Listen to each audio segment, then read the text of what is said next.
can feel the blood creeping up from the heathens. Got will, got fight, got pride, got reason. If they wanna go eat, then you know I'm gon' feed them. If you're coming for me, hope you're ready for a demon. I got eyes in the back of my head, I'm seeing. Take me for granted and you know I'm leaving. I'ma take what's mine with the webs I'm weaving. I could take this crowd from seeing to believing. Got a taste for blood and my tongue keeps bleeding from the words I spit. So sharp, so freezing, so cold. Behold, frostbite they feeling. I could tear you apart or I could go heal them. Don't believe in fate, don't believe in ceilings. I just need a taste and my mind starts peeling. I don't pace myself, I grind on kneeling. Got lust for change, I just love the feeling. I ain't gonna give up.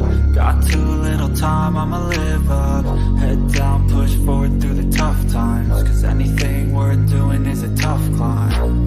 And I ain't gonna give up. Got too little time, I'ma live up. Head down, push forward through the tough times. Cause anything worth doing is a tough climb. Cause I'ma live life for the fight, yeah, I'm here to get it. I got drive, got sight, always have a vision. I go by at night, I be in my feelings. I'ma be fine, need time, and I'll soon be winning. I live life for the fight, yeah, I'm here to get it. I got drive, got sight, always have a vision. I go by at night, I be in my feelings. I'ma be fine, need time, and I'll soon be winning. I can feel the blood creeping up from the heathens. Got will, got fight, got pride, got reason. If they wanna go eat, then you know I'm gon' feed them. If you're coming for me, hope you're ready for a demon. I can feel the blood creeping up from the heathens. Got will, got fight, got pride, got reason. If they wanna go eat, then you know I'm gon' feed them. If you're coming for me, hope you're ready for a demon. Oh shit. What's going on, FMFAM? Can everybody hear me? Mic check, 1 2 1 2 1 2 1 2. Mic check. Holy shit. I can't reach that. It's staying on the ground. Anyways, I had found my ASC patch. I don't feel like bending over. Anyways, we're talking about being blown in, so I ain't bending over. Anyways, how's everybody's week? How's it been? I know I didn't come on, when was it, Tuesday? I wasn't feeling it, guys. I'm gonna be honest with you, I wasn't feeling it. It's been rough at the shop, and then finding out that somebody's stealing my shit, man. That's bullshit. All right, we're gonna talk about being blown and pros and cons to it. Y'all know a lot of vehicles are going to being turbocharged.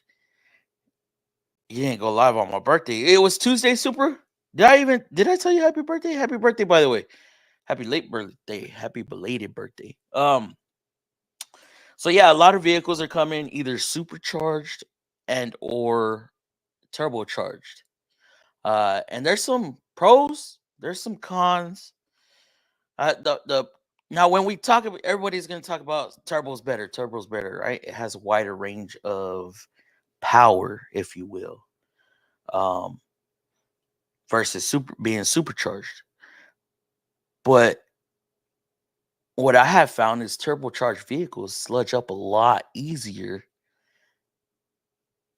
Wait, did I say turbocharged? Yeah, turbocharged vehicles sludge up a lot easier than supercharged vehicles, from my experience and what I have experienced. I've seen turbos fail due to lack of maintenance. Hell, going just a little bit too long over your maintenance schedule, over your oil change schedule. Because I don't know if y'all are aware, and I'm talking about this because, as y'all know, I was doing that twin turbo V6 Infinity, and I was stalled badly because I didn't have my oil drain tubes, or oil drain tubes, and my oil feed lines. Why couldn't I use the previous ones? Well, those lines are so small. They feed the smallest amount of oil into the turbocharger, into the journals of the turbocharger to lubricate the turbocharger itself, the compressor wheel. Now, with that being said, y'all, there's exhaust gases that are going into this turbocharger as it's bolted up to the manifold.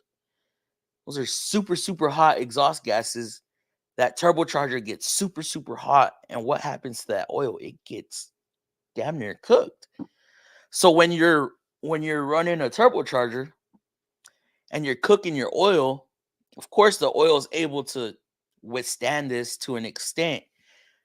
But after being heated, heat soaks so much and so much and so much and so much, it starts to bake. It starts to coat, right? So then you start getting deposits and hard buildup inside the turbocharger, inside these lines. And then you start starving your turbocharger of oil. And then what happens? Oh no, I can't accelerate like I used to anymore. Sometimes the turbochargers start making noise, then they lock up, and now you have no power. Versus a turbocharger or a supercharger usually doesn't have, I mean, it has oil in it, but it's not experiencing the high temperatures that turbochargers have. In my opinion, I'd rather go supercharger.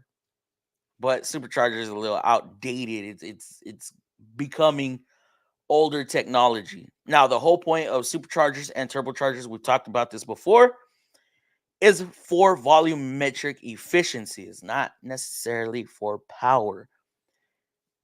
When you're able to push more air into your cylinder, you're able to fill that cylinder a lot better than just using vacuum of the downstroke or the intake stroke of the piston. So you have the downstroke of the piston, plus you got added pressure, forcing air into that combustion chamber. And with that added air, you get more fuel. You're able to use more fuel. So the injector spray just a little bit longer, and then you have a bigger boom. No, not a bigger boom. We don't want a boom inside your combustion chamber. We want a controlled burn. Okay. So when that spark plug ignites, it's a controlled burn across the combustion chamber, and then it's the expansion of gases, which then causes your piston to go down, transferring that motion into the connecting rod and then into a turning motion at the crank.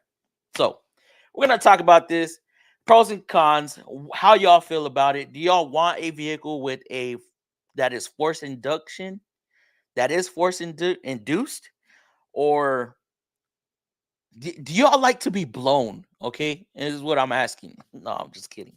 Or would y'all just rather not be into that and just have a naturally aspirated vehicle? And then, of course, we got to talk about what is y'all's favorite as far as, power adders. We can't talk about superchargers and turbochargers without talking power adding, right? And I'll tell y'all right now, I love me some supercharged cars. My inspiration for superchargers come from the old muscle cars. Just hearing the idle. Can't get no better sound than that. You can't get that sound out of a turbocharger. I am sorry. But you do get a high whine from turbochargers. High whine, high whistle.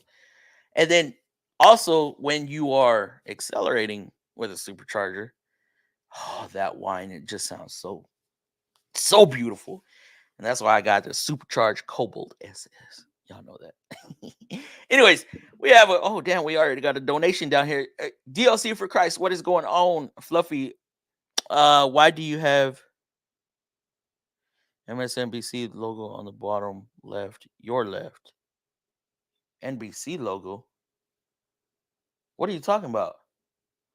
Hold on, DLC. I don't know what you're talking about. Do I? My bottom left. So it'd be right here, right? Right here? Right here? I shouldn't. What the hell? I really hope I don't. That is weird. I'm watching the replay. I don't see it.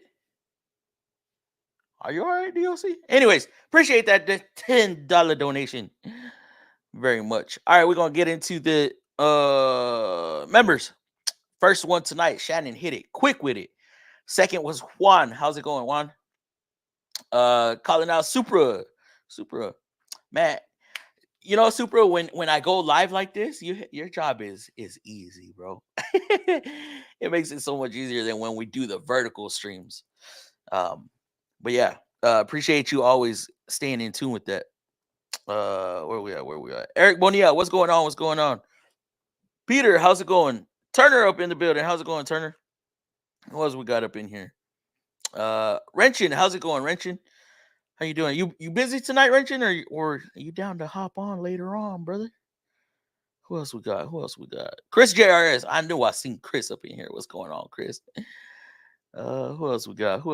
I am looking. I don't see nobody else. All right. Let's get into it. Let's start the night. First one tonight. Absolutely. Second. Actually, technically, I was the first one. Hi learning. Juan. The Canadian princess is missing, Shannon. He's talking about Turner. Am I what? I mean, this could go two ways, Supra. But let's keep it PG-13. Hi, Juan. Anybody else have sound? Oh, Shannon was having some problems. I saw he had to turn it up. What up, Fluffy? Long week for me. And how's everything for you? Man, I am itchy. I went to go see my homeboy the other day. I got tore up. Man, bro, my legs got tore up, man, by this damn mosquitoes. What's up, Fluffy? Long week for me. And how's everything going for you? Man, it was a long, slow week. I hated it. Monday, I was expecting some parts. These oil feed lines for this turbo, the oil feed and the oil drain were supposed to be get sent to me with the turbos, all the gaskets, and the engine. So they had me this big old box. I'm like, all right, cool. I got everything. Sweet. I know I just skimmed through it real quick and I saw a couple things. All right, cool. So then I start swapping out the engine. I get it out Friday. I get it separated and put together Saturday because I only went in for a couple hours. And then I stopped Saturday because I was like, damn, I don't have my oil feed lines. Like either way, I wasn't going to be able to put one of the turbos on the bank 2, the driver's side. I wasn't going to be able to install that turbo until yesterday, Thursday, because I had a heater pipe that was leaking and that heater pipe goes behind the turbo and there's no way you can get that heater pipe on without removing the turbo. So why backtrack, right? So I was hoping to have one side complete, the harness on, compressor on, you know, just mainly everything except that turbo on that side with the exhaust and everything. Nope, that didn't happen. And why? Well, because on right beneath where it bolts up to the head, because it's not a manifold no more. It's just a square cutout like that with 4 bolts or 4 studs, and that turbo bolts onto there. The manifold is built into the head. Right beneath that is the oil feed line, coolant lines, oil drains on the bottom. So there would be no way for me to get to that backside one. I was not about to mock it up and then take it off, and hell no. Plus, this was my first one, so I really didn't want to mess it up. I didn't want to have to backtrack, which I ended up having to do because I fucked up. And on the passenger side, I forgot to put the heater pipe on that side. But luckily, I caught it right after I bolted up the turbo and before I got any further. So I had to unbolt it, bring it, lay it down, and then yeah. So it was a long week. There wasn't much work coming through the shop. So Monday I was supposed to get those, they didn't come. Tuesday I was supposed to get them, they didn't come. Wednesday, I'm like, yo, we need to get them. Like, what's going on? Oh, they said they should be coming. Never showed up. So Wednesday morning when they didn't show up, I was like, you know what? I'm gonna start dispatching. Well, I ended up with one damn car. I don't know what's going on with the automotive industry. The independents seem to be busy, but the dealers seem to be real slow right now. Why? I don't know. Like I said, I don't freaking know.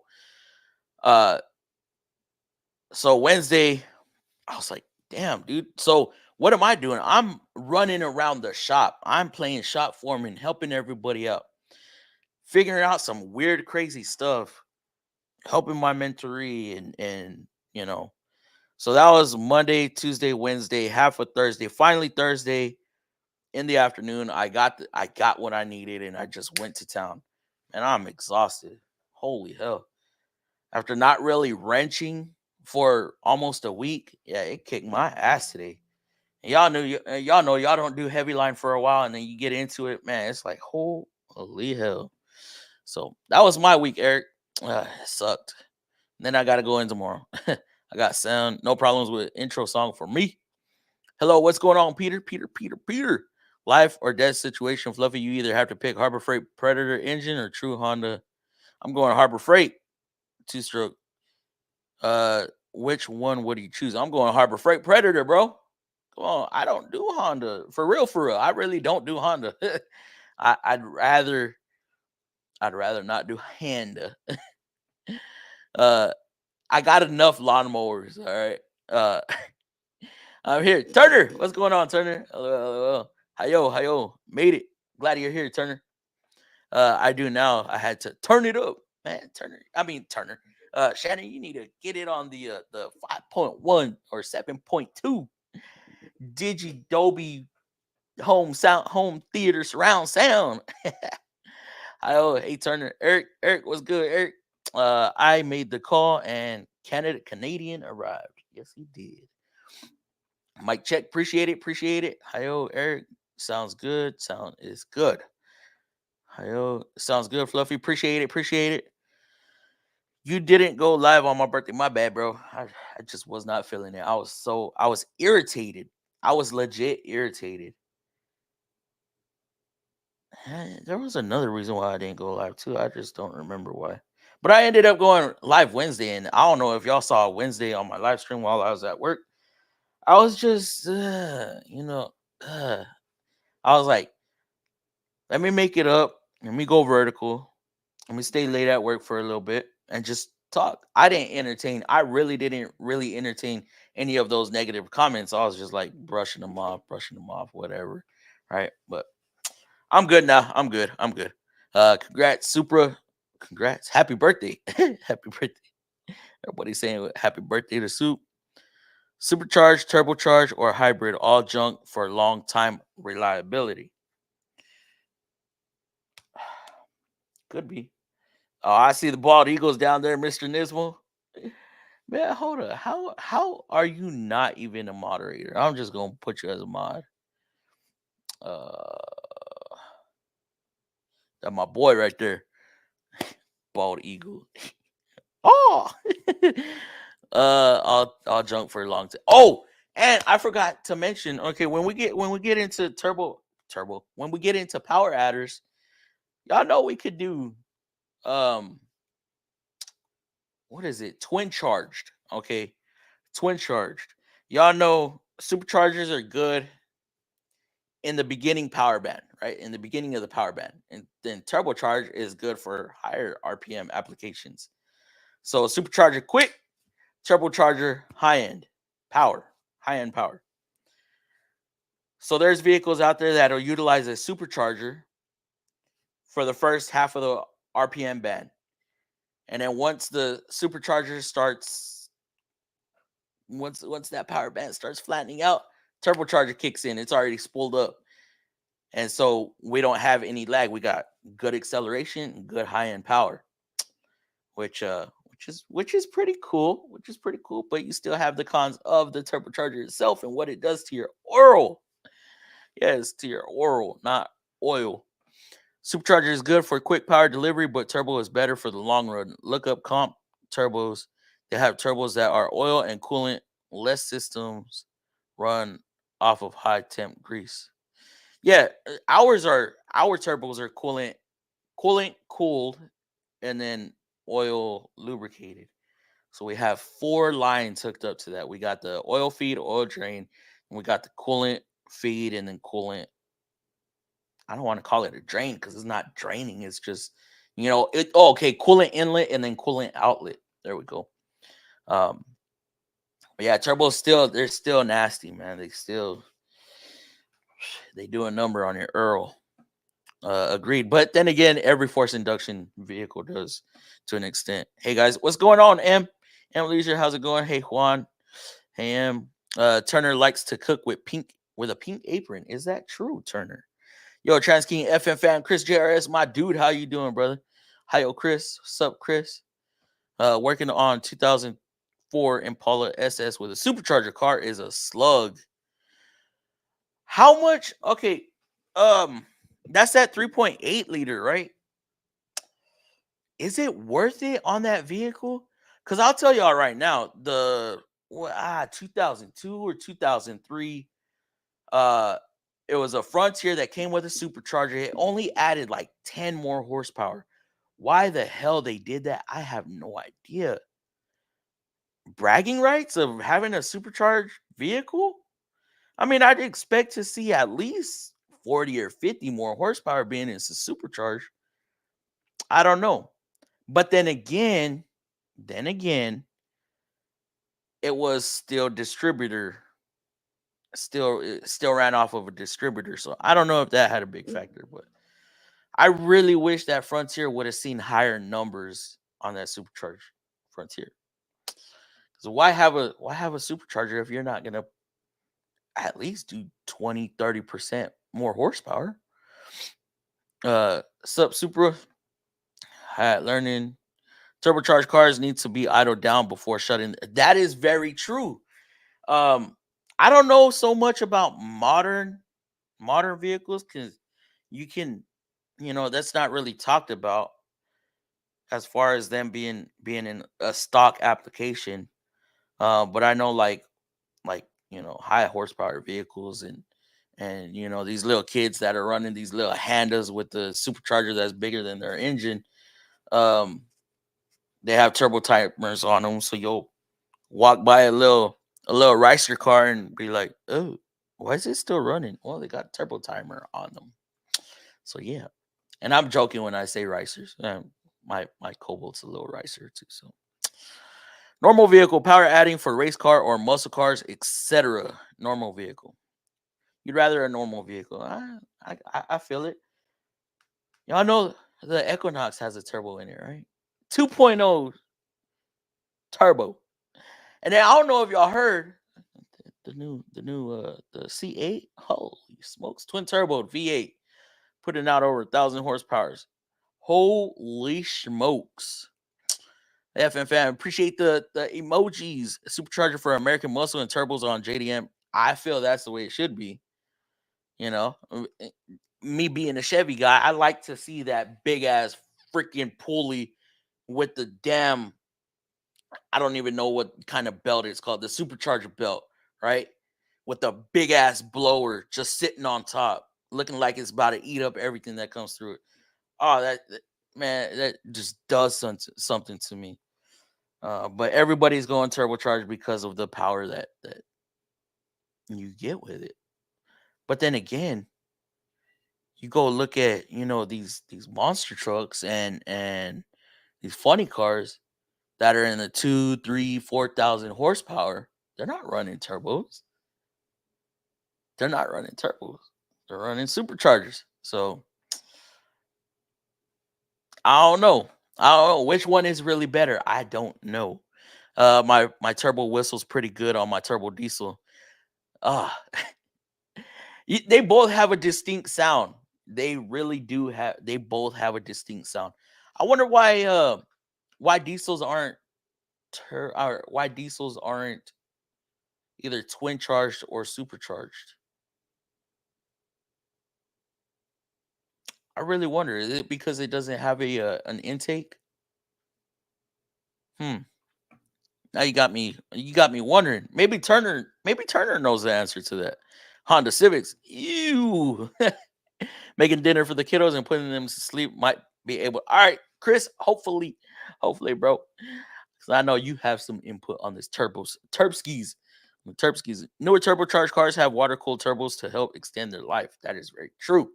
The logo is gone. Good, because they better not be trying to bring that type on here, man. It's been nonstop raining at night here today. Damn, we've just been humid. We've been having like scattered showers and stuff. Same here where I'm at. No mercy, dude. Damn, where you at, Juan? Turbo feed and return line should be changed when it's there. True, very true. That's almost a given. Yeah, but I know there's people out there. Oh, just reuse them. Just reuse them. Fuck no, hell no. Excuse me for saying that, but hell nah. Yo, what up, Fluff? What up, TBSS? How's it going, bro? What did I miss? Didn't get notification. Oh, we're just talking about being blown. Terpskis and superchargers. LOL. Yeah, for real, haven't been busy for a few days. Now I got a bunch of heavy line and now I feel sluggish. Bro, and then so I'm gonna finish up this engine, right? I it took everything out of me today. So tomorrow, I think I just have to put the air boxes on, which is gonna be a pain in the ass. Because where the turbos sit, the inlet of the turbo coming from the air filter housing is fucking down in there. I had a hard time getting it off. And I can't separate the intake tube or the turbo inlet tube from the airbox housing, so I don't have to be fighting the airbox housing because it has these weird clips. But the clip is like not able to come up where I need it to come up. It's weird. I don't like it. I just have to put the airboxes on and then fill the coolant and fill the AC system. Pull a vacuum on it, and then I have some other work I got. So, yeah. And after that, Monday, I'll be starting to rip out an engine on a Maxima. It's like a 13 or a 14 Maxima.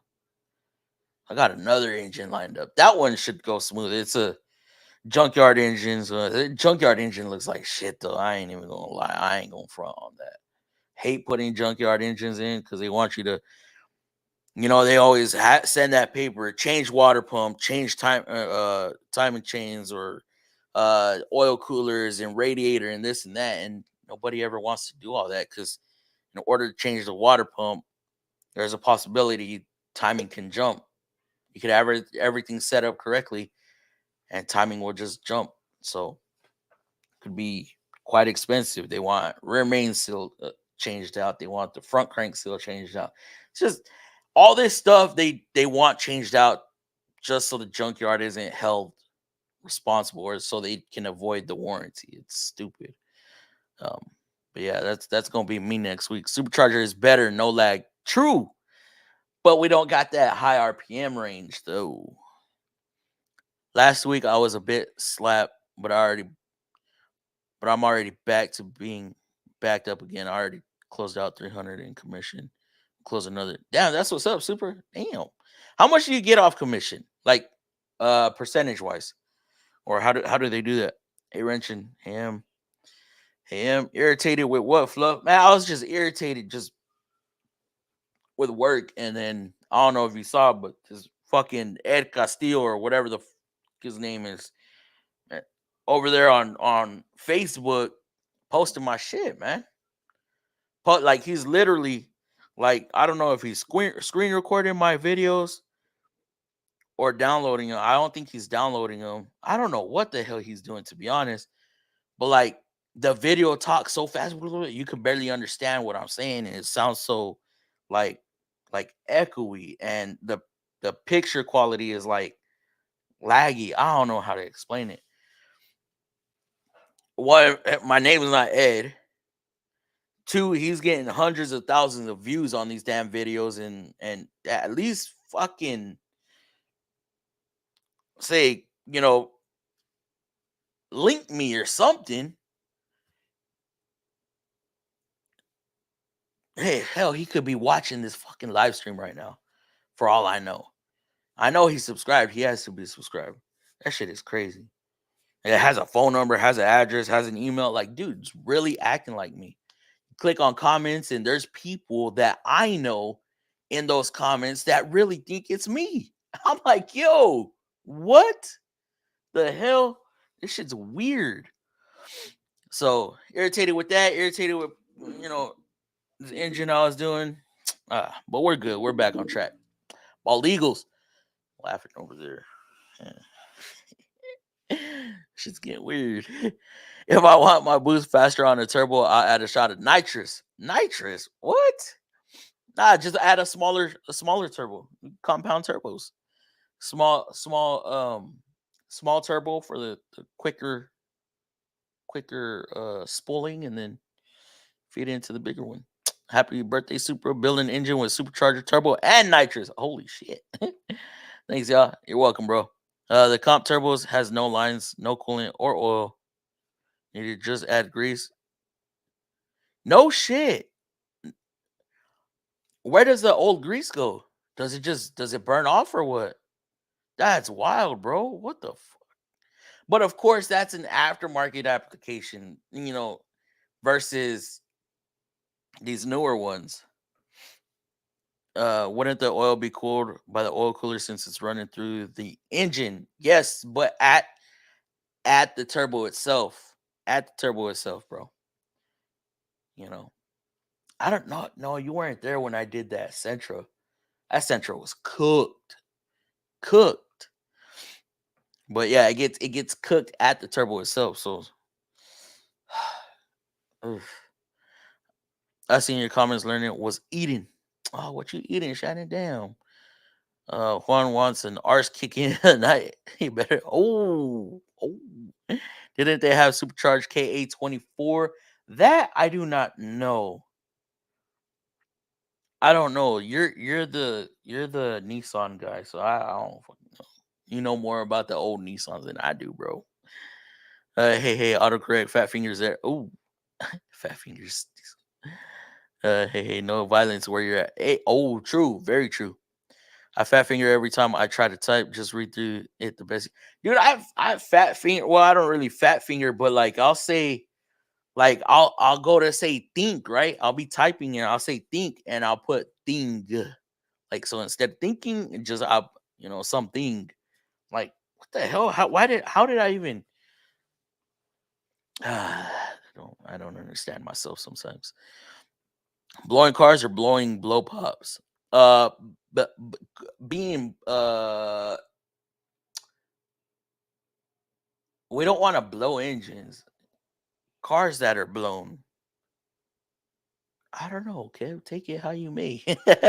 What up, Kev? Pardon, Professor.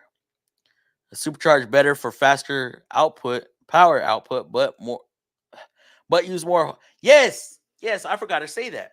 Okay, so superchargers have this thing called a parasitic load. All right, just like your alternator, just like your power steering pump, just like anything driven off the crank utilizing a belt and or chain has a parasitic load. And as you go wide open throttle and you're forcing air into that intake, you're putting quite a bit of load on that engine. So you're actually, it takes horsepower to make horsepower on a supercharger. So imagine if we could just have something else spinning up that. But at the same time, and these are some cons of a supercharger. Supercharger is limited on how fast you can rev them up too. Versus a turbo, want to say it doesn't have a max, but it does get maxed out because of its size. So, but yeah, Kevin, thank you for pointing that out. I totally forgot about the parasitic loads. And then, of course, turbos it takes a while. It takes a couple seconds to hit full boost. What's up, all? What up, Quick Wrench? And you know what? You know what's crazy on these stock engines, right? That have these stock turbos. Damn, exhaust is like that. Why? That's why these race cars, they go 2.5 to 3 inch downpipes and exhaust to get that air out of there. But at the same time, you can't have your exhaust too big because of stuff that is above my pay grade. Hey Dave, hello quick. At Fluffy Turner wouldn't know. Yes, he would. Turbo's good for using car's own exhaust, which it makes, but there's a lag in making the power off the line. Absolutely true. Never accuse me of wearing an apron when cooking.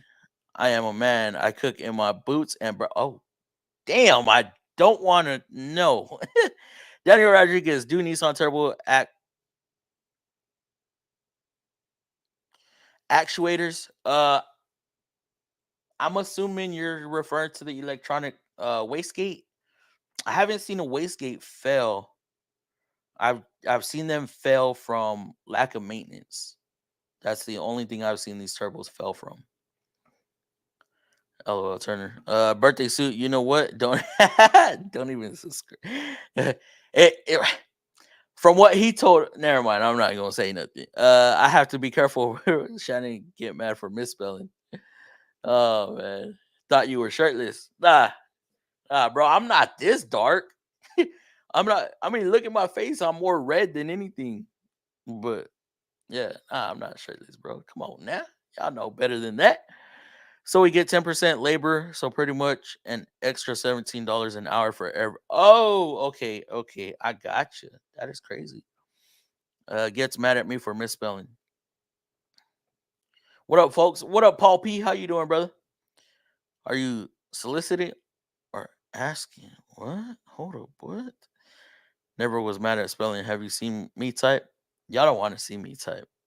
Y'all don't even want me to bring back the how do I say it? Man, when texting started becoming a thing, uh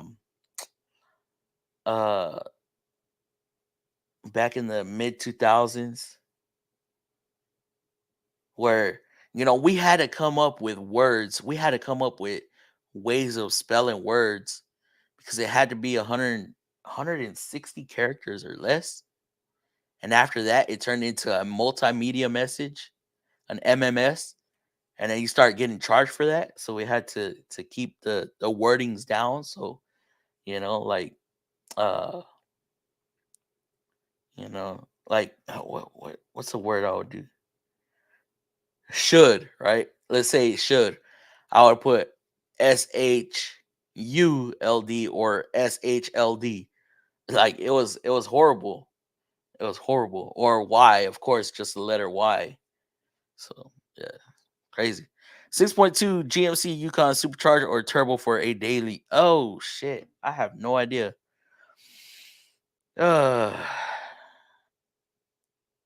What fits better on there? That's what I want to know. I mean, the turbos take up a lot of room. Normally, these exhaust systems are already sandwiched in there. And then a supercharger, you have hood clearance issues. But then you could go pro charger as well. You can go pro charger. Send you a link to the company that has a video on explains how it works. All right, I'll check that in a minute. I don't want to get too far behind because then we end up falling way behind on comments. Just got me an old school 67 Impala SS. What do you have planned?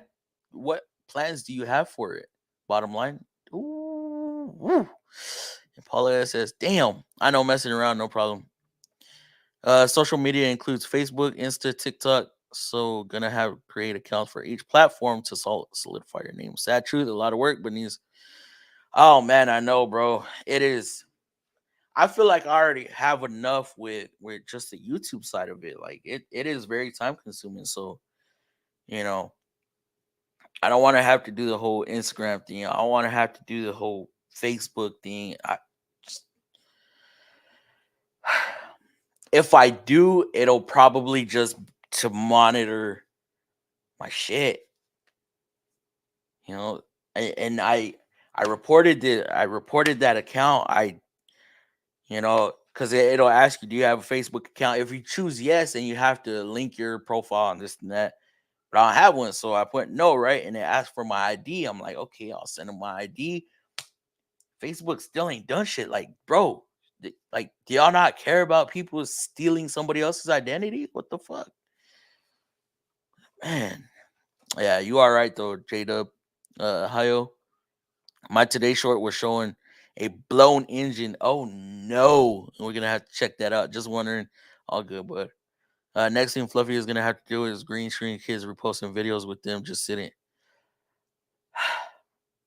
At least people would know that it's not them, right? Fuck. I'm getting worked up over it. Damn it. What up, Juan, Shannon, Dave? Hey J Dub, hey J Dub, hey J Dub, and Leisure. How do y'all put that US stuff? I've always wondered that.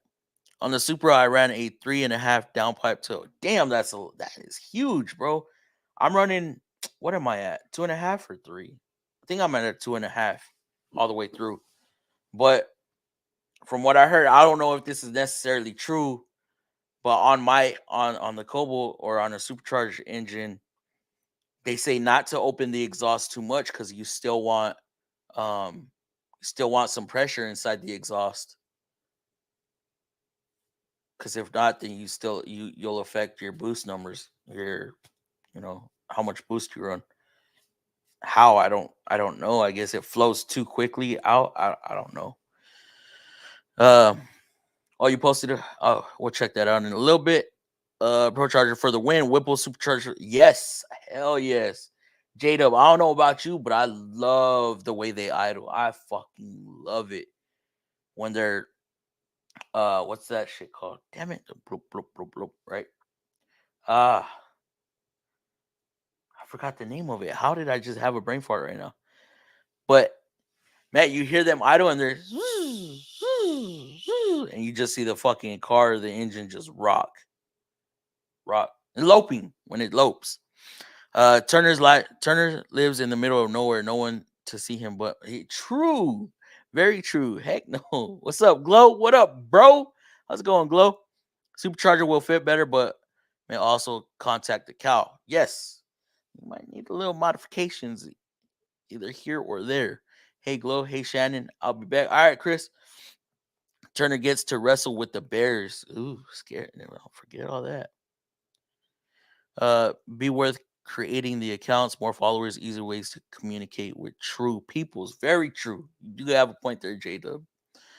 There's 4 more pages. Bro, there's even a Fluffy Mexicanic account with Gabriel Iglesias, Fluffy, the comedian, with his face. Posting my videos. Make that make sense. What the fuck? It's crazy.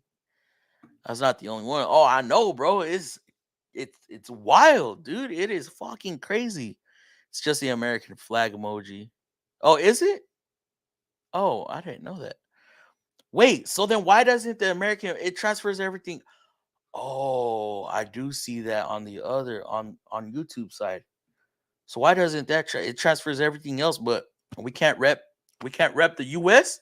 The US of the A? What the hell? Facebook messed up. I quit right now cleaning my boots up. Uh-oh. Wait. Facebook or MacBook? Cleaning my boots up. What happened? Wait, what? I know you like your stubby. Are you looking to get into New Milwaukee? I don't want to spoil the fun, bro. I don't want to spoil the fun. But being a content creator, and I do like to showcase some tools here and there, that could be a hint. But it just sucks when it comes to the Milwaukee stuff. It's like I don't use my Milwaukees, so I might bring my Milwaukee stuff home to have here at the house, because I'm all on the Infinium line and again y'all saw I bought that 3/8 extended reach ratchet, right? Holy shit, I thought I was gonna be like, I don't want to scratch it. It's so beautiful. And then I'm doing this engine. I'm like, oh, this motherfucker reaches everywhere. I'm going crazy with it. I think I got a couple scratches on it already. But it is what it is. But yeah, I might get it, bro, and it might convert me. I don't know, unless Matco steps up their shit. Cam clacking and swish sounds. Oh yes, dude, man. I run 4-inch exhaust on my truck. That's a what'd you say you had, a 7.3 or something like that, Shannon? Or when you're doing some live gaming again? I don't know. This weekend I'm busy. I had got on when, I think, Saturday night. But it was really just to talk to my cousin. So I wasn't really playing with nobody. It was just me and him, and we were just, he wanted somebody to talk to, and I was like, all right, bro. And he's like, get online. I said, yeah, cool, I'll get online. So it was just some family stuff. That's why I didn't live stream it or anything. But I might not do another live stream gaming, not this weekend. I don't know, maybe Sunday. No, because my old lady is maybe next weekend. Maybe next weekend we'll do some online, and I'll invite y'all. I'll play with y'all. I want to play with y'all. Yeah, for sure, bro. Glow, hell yeah. Get you on with is crazy. Yeah, dude's nasty with it. Online mechanic tips. Turner like Gene Hackman on the movie Enemy of the State. What up? What up, online? JT up in the building. How you doing, brother? Appreciate you coming through right quick. I don't know if you want to get on and give your input on these superchargers and turbochargers and what you, because, well, I know y'all have supercharged cars. I believe y'all came out with one turbocharged engine so far. I know you can't really talk too much on some stuff, some issues. I understand that, but what is your take on it? Or what would you rather have? And these vehicles come stock. Like the Equinox came stock with turbo. Every freaking GM 4-banger is coming stock with a damn turbocharger. Ugh. OMT for the win. Absolutely, JT. Appreciate that, JT. Fluffy started using that ratchet as a hammer. It was only $200. Bro.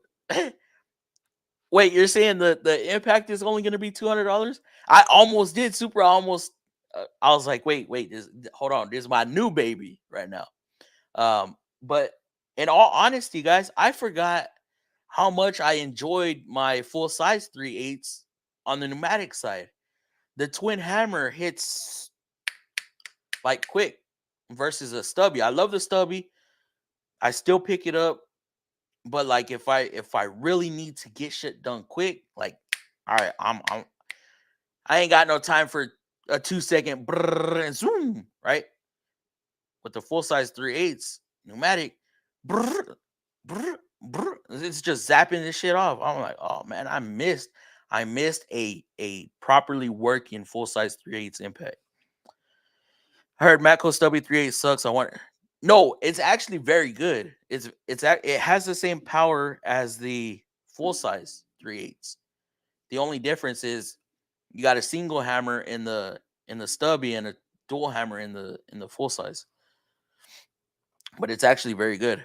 Oh wow, is JT, how you doing? Been enjoying this 50% off snap on time. Damn, I forgot you had that 50% off. 7.3, that is a massive ass engine. 26, but only 14. Yes, please hit that like button. Hold on, smash that like button like Super says. Appreciate that, Super. 7.3, that lifetime investment. Is it reliable? Are the 7.3s reliable? JT, how are you doing? What up, Kev? Bro, you should do TikTok too. You can have subs and mods with your stickers when you go live. What do you mean stickers? Mods on there with your stickers when you go live. Like my emojis? You could have custom emojis on there? Shannon, what's popping? Why am I thinking what's popping? Brand new whip just hopping. What's popping? Who is it? Who sings that? Jack Harlow? Dodge 2.2 liter turbo back in the day. Daytonas.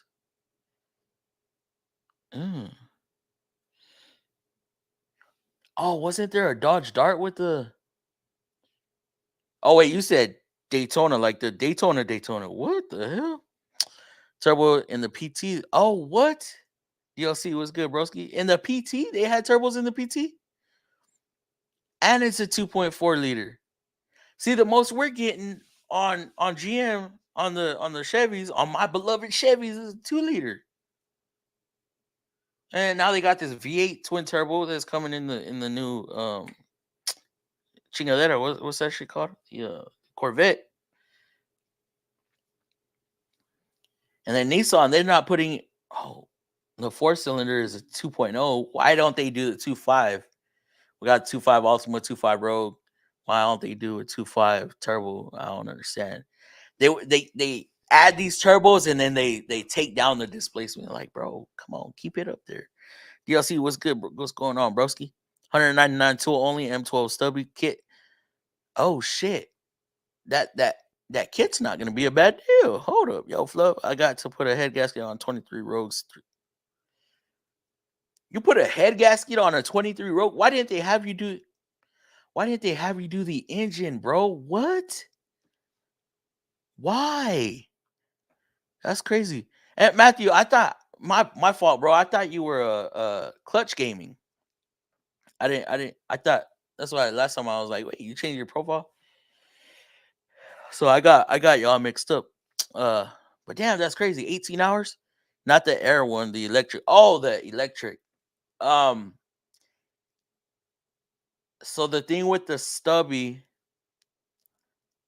it has more power than the Milwaukee, but the way Matco sets it or the way Infinium sets it up is it doesn't go full beans right away. It's a slower impact, so and it doesn't impact as fast as the Milwaukee either. It doesn't have as many hits per second or hits per minute, but it still delivers power. But yeah, I don't know why I like the Matco so much more better. I don't know why. Those things moved. I had to race one with a stock Ford Probe. It ate me up. Wait, what? What? This had to be the dumbest design I've ever seen. Plus, oh well, I can't say nothing on it. That's you saying that, bro. I can't say nothing. Yes, custom emoji. That's crazy, bro. That's what's up. Yeah, they did it. It was crazy, but had massive torque steering. Oh man, dude, in the Cobalt. Oh man, I can't even plan. I swear I need like 275s in the Cobalt. And I'm not even pushing power like that. I need 275s up front just to stick. Besides the random leaks, the 7.3 lasts a lifetime. What does it leak? It leaks oil? Hellcats have supers. Yes. And I get a Hellcat. I fuck with a Hellcat. Hellcat for the win. Yeah, I love it. I just love hearing them whine when I put my foot in them. You know what I mean? Had a 350Z come into the shop, brake light stay on, didn't start, and clutch engaged. Come to find out, brake switch wasn't making contact with rubber piece in the rear, and the clutch rubber wasn't there. Ooh, I love those. Easy money. Had to rig it up with a nut and bolt. You know what I've used also? You know the push pin clips? Those work amazing too. It was leaking coolant into cylinder 2 and warranty wanted. What the hell? That is crazy. And it wasn't warped or nothing? What? Venom HP up here in the Rust Belt is a game changer. It comes in clutch. What's that? Venom HP. Is that the bolt buster or whatever the hell it is? Sugar Skull Live. Does Nissan have special Nismo techs? Not that I'm aware of. I don't think we offer anything like that. But yeah, where the hell is Turner? Did Turner leave us? J Dub, yes. I wanted to get one of those, but I'm just like, man, they're kind of expensive. I complain about certain prices of certain tools, and I'm over here buying impacts that I don't even freaking need. What sense does that make? I don't know. Something's going on in my head. My way of thinking is a little bit crazy. So if a GTR comes in, no. If a GTR comes in, then a GTR certified tech has to work on it. And if there's not one available, if it's not under warranty, then a I don't want to say a qualified technician, but a very trusted technician is going to be the one to work on it.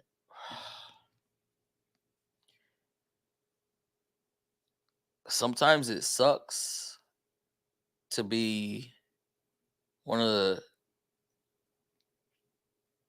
top guys.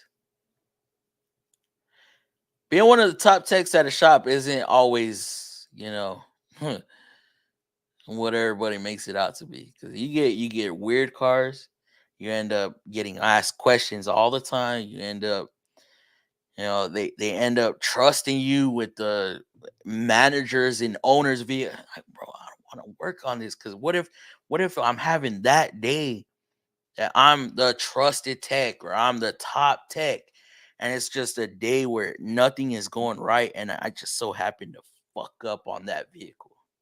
It happens. But yeah, not just anybody can touch those vehicles. Yes, it's a version of Bolt Buster. I have a Bolt Buster kick. Use it here and there, mostly torch for me. You find it easier with the torch, Dave? Put straight edge on the deck and it was fine, but the damn thing should have gotten. I agree. Any engine related issues as far as mechanical issues on that engine should be replaced. That is my opinion. I found mine on Marketplace for $250 in the case. Damn, that's cheap.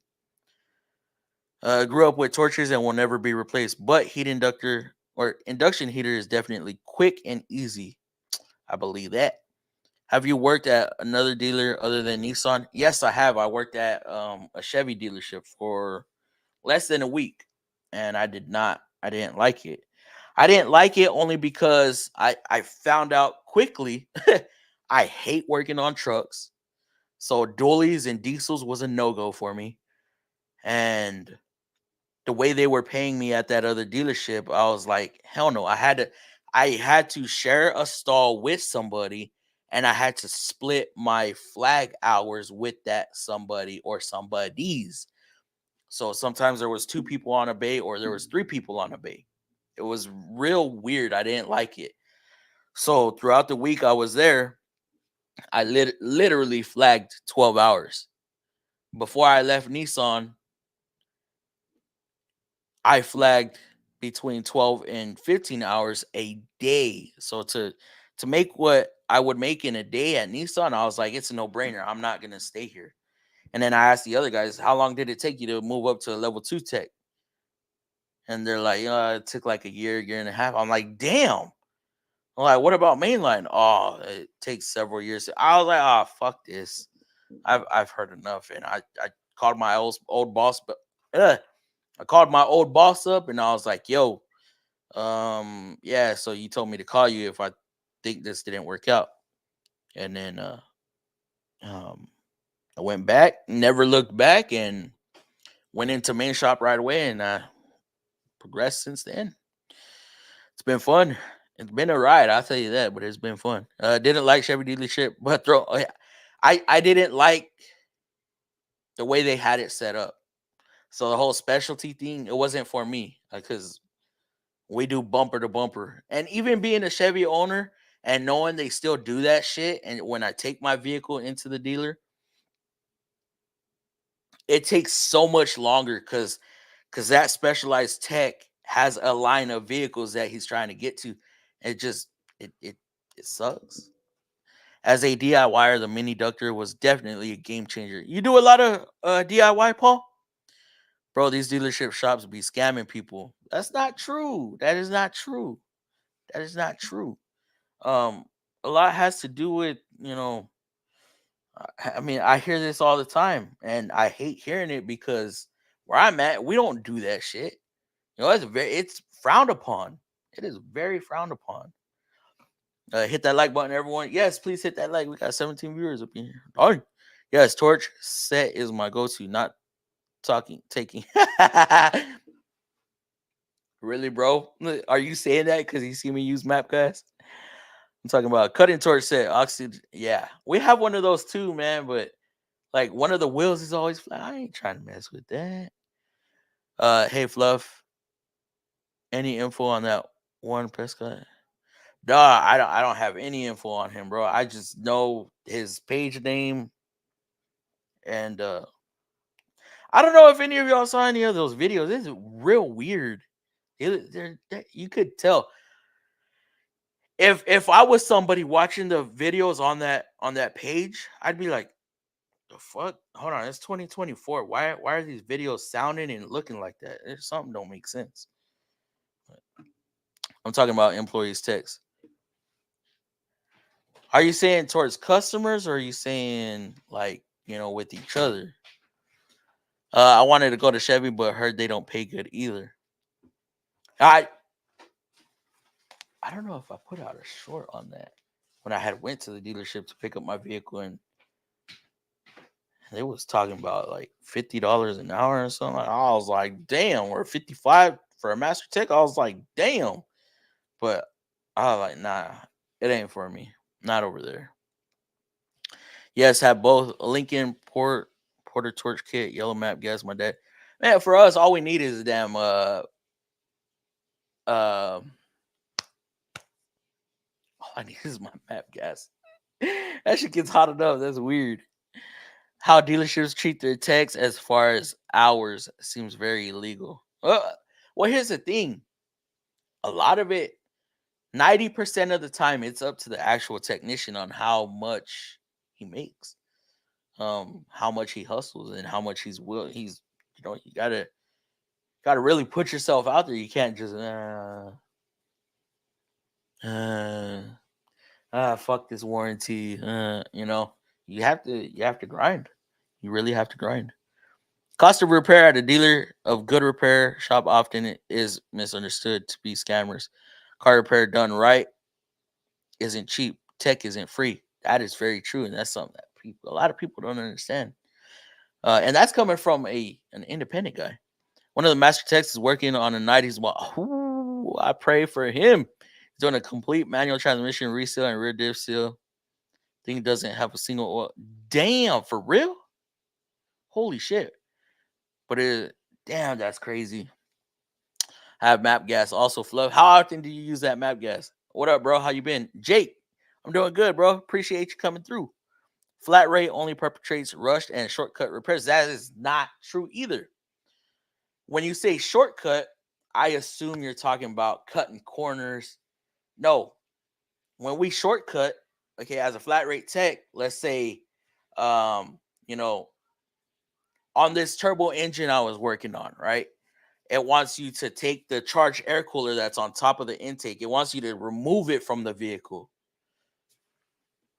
Drain more coolant, have to mess with more hoses. Nah, hold up. Unbolt it from the throttle bodies, unbolt it from the brackets, and then that thing literally will lay over the radiator. You just flip it back.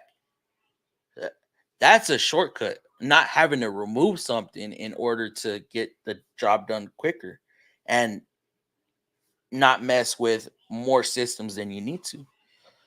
So that's a shortcut. Now, when we say, when it's scamming and shortcuts and cutting corners, is like, doing a tune-up and only doing half of it, right? Or something like that. Half-assing shit. Half-assing. That's a shortcut. He said he's making That's it? Only 14 hours? Auto techs always complain about how little hours repaired, but then brag on how they always beat book time. We could beat book time all day. All damn day. But it's the days that we don't have anything to work on and we're required to be there. That's when we complain. Sergio, you're not gonna go to a work site, a job site, and sit on a roof and them have you clocked out. Hell no, you're gonna go home. If you're not on the clock, you're gonna go home. Well, we have to be clocked in, sitting there, not making a single dime. That's I don't know if you really comprehend that, bro. You say we're always complaining about that, but it's literally we're not getting paid. Yes, we can make 60 hours in a week of working 40 hours. But then also we can make 10 hours in a week of being there 60 hours. You know what I mean? It sucks. And it's not even the technicians that came up with this. I don't even know. I'm not even gonna lie. I don't know who came up with this style of pay. Maybe it came from the dealers to push workers to get work in and out quicker. But something needs to change to when there's not work. What's gonna happen? Then you go home and then the employer calls, hey, we got some work in. Maybe you're on the list to come in when we get work. I don't know how something needs to change though. Map gas only 100 degrees hotter than propane. The old map gas back in 2000s was different gas. Map and Map Pro, map hotter than Map Pro.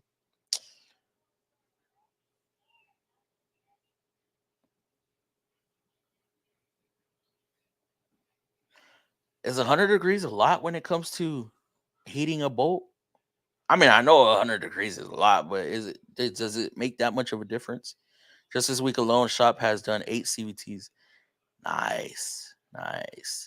Well, then it definitely is, and that's the issue with your industry. I agree with that. I totally agree with that. I agree with that. These guys doing these CVTs, you'll get there, bro. You will get there if you price shit the right way. Flat rate works good for me. Yes. Well, maybe you should ask yourself why come in when there is no work, because we're required to. If we don't show up, imagine showing up and no call, no show, and you don't show up all week. Then they're like, "Yo, what's going on?" And it's literally in our handbook where if you call in more or you don't show up to work more than 2 days, you have to have a doctor's note. Literally in the employee handbook. If there's nothing on my board, I call the shop and see if anything has come in.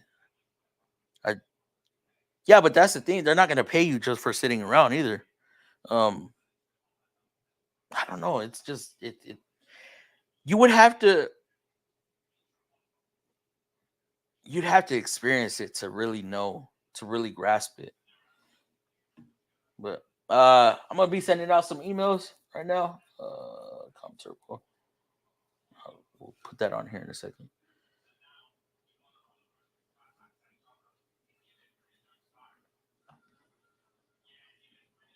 Oh shit! What am I doing?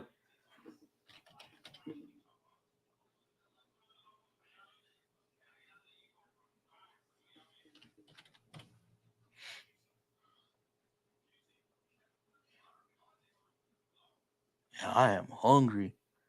Send it. All right, Kev. Wasn't sure if you wanted to come on. Oh, you know who I forgot to send it to? Turner. What were we gonna ask him? Shannon, that he might know of.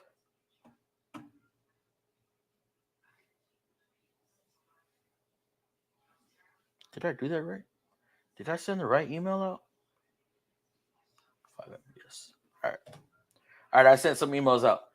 Turbo. Super wants us to watch this. Hopefully y'all will be able to hear this while some of the guys start coming in. Share screen. Bada boom, bada bing. Let me know if y'all can hear it. Eddie Rocksteady with ComTurbo Technology here. We're talking turbos, specifically oilless, air-cooled. We'd previously spoken about the oilless turbocharger in another video. That turbocharger was water-cooled, and this is the air-cooled model. The air-cooled model is a niche solution for very specific applications, and in today's video, we'll be explaining those differences and why you might want to consider the air-cooled. Does anybody know why it has these slits on the outside of the turbo and stock turbos don't? I knew the reason. I forgot, or I was told what the reason was. I forgot what it was called. The compressor surge. There we go. Cool turbo. Stick around. Check this out. That's badass. I don't know why I like that spike sticking out though.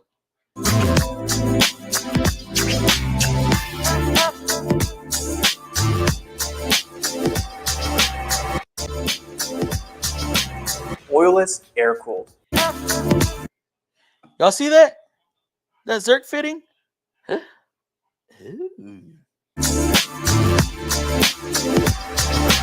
Oilless, air-cooled. As the name implies, it's oilless and air-cooled.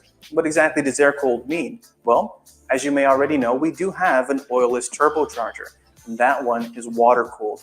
It's got the two 3/8 MPT ports on either side of the cartridge for water cooling. And that's a great alternative to a conventional oil-lubricated turbocharger. We've previously Shannon, you want the link to this so you can buy some? talked about the advantages of an oilless turbocharger. Those carry over into the air-cooled with some added benefits. You no longer need any kind of plumbing at all. No oil, no water. And what that does is further free up your options for mounting solutions for your turbocharger. Now, when it comes to the oilless turbocharger, that's great for anything mounted directly to the engine, runs on street applications, runs on a petroleum-based fuel, and that turbocharger won't shrug at all. Now, the air-cooled model was made as a solution for those compact applications where you have no room under the hood, where you would prefer a mid or even a rear mount application, or in the bed of a pickup truck. In those instances, plumbing any kind of fluid to your turbocharger can be some cumbersome work. The air-cooled was designed to be a solution for those applications. We don't recommend the air-cool to replace a conventional turbo combination. The air-cooled is designed specifically for these kinds of applications where it's mounted externally. And I was gonna say, if y'all want to view this, I'll send y'all. I don't want to play too much because I don't want to get in trouble for that. But I'll send y'all the link. There's the catch right there. Oh, I was waiting for that. But it doesn't work the same. Yeah, there's the gotcha. I was gonna say, oh, I wonder if car makers are gonna start implementing this, or if they'll think about it. But nope. Hell no, it's gonna be for the person that wants a turbo but doesn't want a turbo. Yeah. So right when he said that, I was like, oh, that answered my fucking question. Yep. It's always a catch. It's that thing you got to read at the very bottom of, oh, this is gonna prevent you from having high cholesterol or something, but you're going to die. You're going to have a heart attack. You're going to gain weight. You're going to blow up like a freaking balloon, but you're not going to have high blood pressure. Yeah, whatever. Yeah, that's when you got to take high blood pressure medicine, and you got to take this, take that. Yeah, take this, take that. Oh, it might cause diabetes, and it might cause, your heart to skip a beat every time you breathe in, or yeah, shit. Your asshole's going to enlarge and start bleeding. Yep, shit. Stuff like that. How's it going, Kev? Not much. You been busy? Yeah, so. Yeah. Damn. Oh no, you just got back from vacation, right? Well, you can call it a vacation. A family outing. Oh. Gotcha. We got stuck in the airport when you got kind of confused when I said I was stuck in the airport from the CrowdStrike crap. Did you not hear about the airlines getting shut down? I heard about Microsoft. Yeah, well, that affected Delta. Yeah. Delta had layovers for, at least a good week. Holy shit. So, yeah, it affected the day after we flew out, but it affected us coming back on Monday. So we didn't even get to fly out until Tuesday. Damn. Yeah. And where were you all coming from? Iowa. Damn. What up, Turner? Oh my god. Yeah, wrestling bears. Look at that shit. And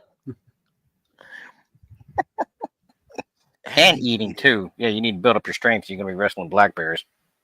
I can do a CBT in about 2.5 hours. Not even sure what they're doing, but I need to figure it out. Oh, depends on what vehicle actually, Matt. Send it. To me, it just doesn't make sense to waste your time and money to come in. Literally, I don't understand it either, and I wish they took that into account, but they don't. No, they want you there as a body in case something comes in. I'm like, yeah, well, that doesn't do my family any good when I'm not bringing anything in. Yeah, very true. If it was slow like that and they paid us a salary or commission, that would be awesome. Yeah, or CarMax did that. CarMax did that. Or they paid us an hourly downtime for being there. Which CarMax.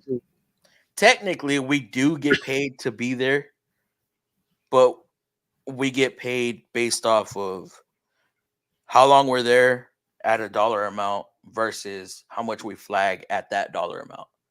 I So got we you. get paid what is more. And for the seniors or the masters or anybody who has certifications, that cutoff is at between 10 and 15 hours to surpass an hourly wage, which is I got you. kind of crazy. CarMax had a guarantee of 40 hours a week, but most of the time, like anything else, your flat rate usually beat it, so you didn't have to worry. But you had that backup just in case you got one of those oh shit cars, or the shop foreman says, I need you to figure this out. I don't care how long it takes. Okay. See, when I went to Chevy, they had this thing where I didn't read it all the way, but it said guaranteed 8 hours a day, right? Right. Sounds good. Guaranteed 8 hours a day. Probably at a very low rate. No, here's the catch though. Up to $200 a week. Ugh. That's where I was like, what? Ah, hell no. You're good, Anthony. What's up though? Why no? Oh yeah, Turner, can you answer this? Why they don't put superchargers on diesels? I can answer that. Why is that? You can't. The compression's too high.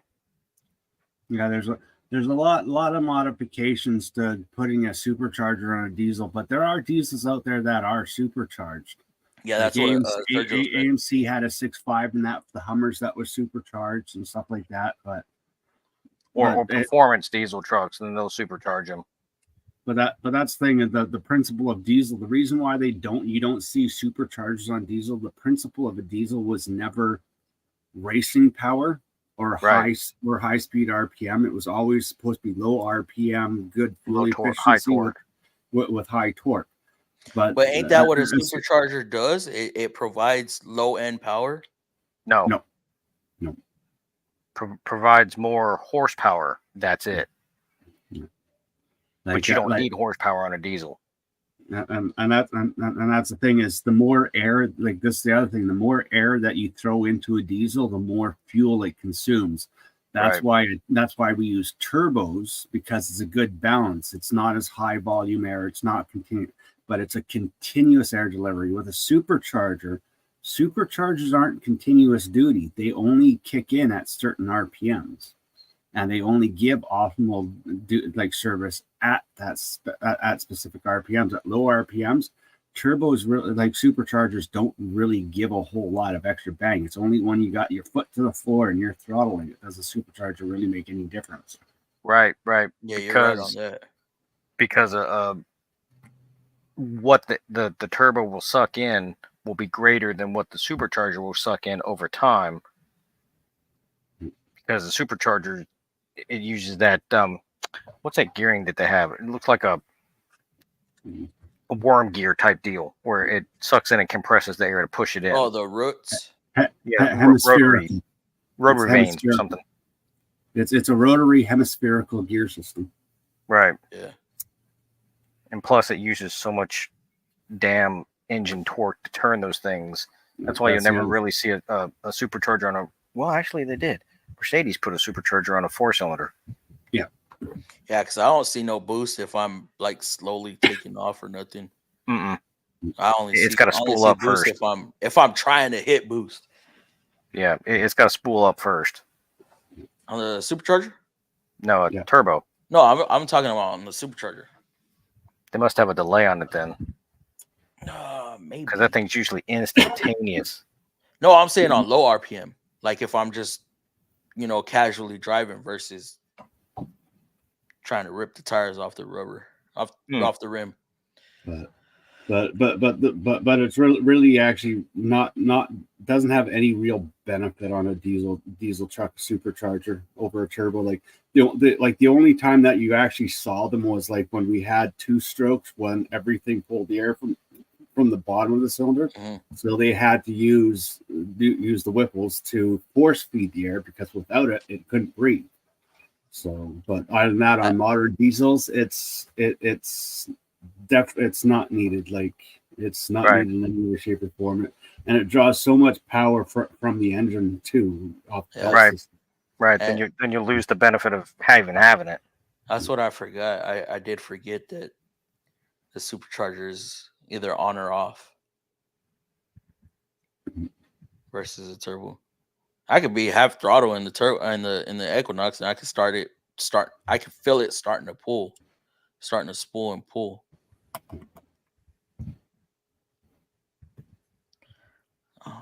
Yeah, I'll give that oilless turbo about a month, and boom.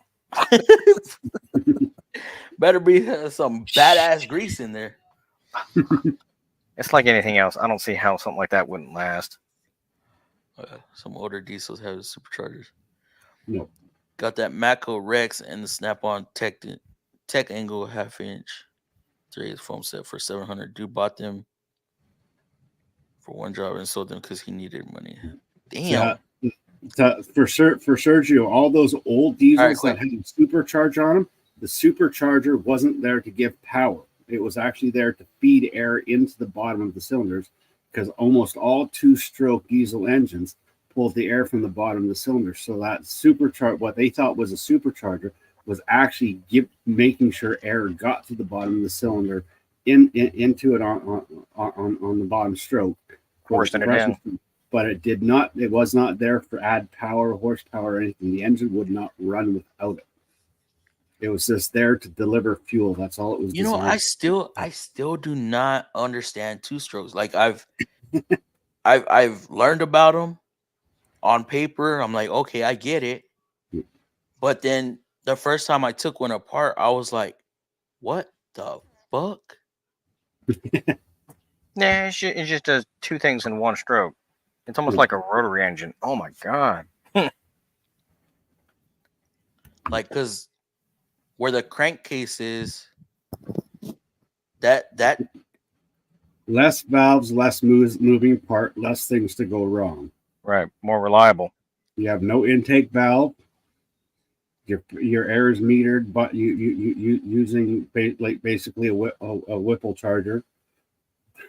So the faster your RPMs are, the more air gets delivered to the bottom of the cylinder for it. But there's just less parts to move, and injection, doing it direct injection is a lot more easier on it and stuff like that. I wonder how Mazda's going to do with that. With the direct injection? No, with the the aren't 2-stroke they working motor? on a 2-stroke engine? They're probably going to use those electronic valves and direct injection, and they're going to probably have some sort of turbocharger to feed the air. So some sort of continuous duty, like variable vane geometry turbo to run it. Yeah, they can adjust the amount of air going into it by, just like a jet engine. Yeah. Well, I don't know why we don't use jet engines. They're very efficient. You can run them on anything. Well, gas. Hey, I got some fuel. I'll put that in there. You got to have a tanker truck with you in order to go to the gas station. No. That happened. The Ford car that they had the jet engine in it actually used the heat from the jet engine that was accumulated back into the engine to apply power. That was actually a very advanced car for its day. It had no heat out the exhausts. You could run it on anything and everything, and it had like 100-liter tank, and it would do like 700 kilometers in town driving on that thing, because it didn't really have to spool up to maximum RPM to move that car on that with the transmission that they had attached to it. I remember seeing something like that. Like they ran it on perfume in France. They ran it on vodka in Russia. They ran it on peanut oil in America. Would it still be shooting out a big ass fucking flame out the back? No, because all that goes through there's a, I can't remember what it's called, but it's like a heat collector. It collects the heat and dissipates the heat. but Heat it also exchanger. converts that energy, that heat, back into energy to the engine. Okay, where would it exhaust? Because I mean, at some point there has to be. Yeah, after that, after the air's been cooled, after the air's been cooled, it actually comes out the exhaust like a normal exhaust pipe. Most engines are Carnot engines.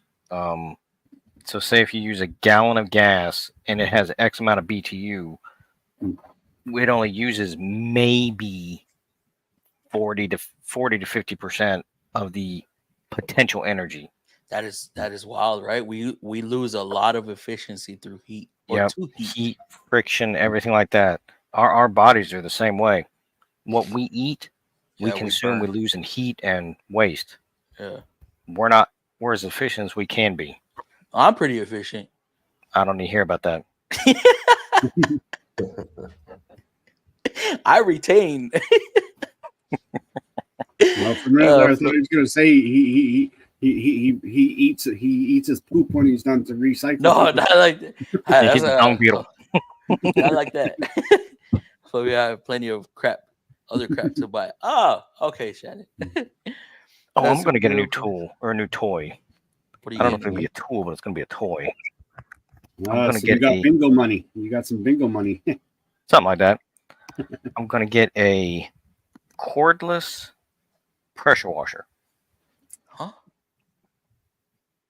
It'll put out about 950 psi of pressure water, where I can go like underneath a car, wash something, clean your bathtub, whatever you want to do.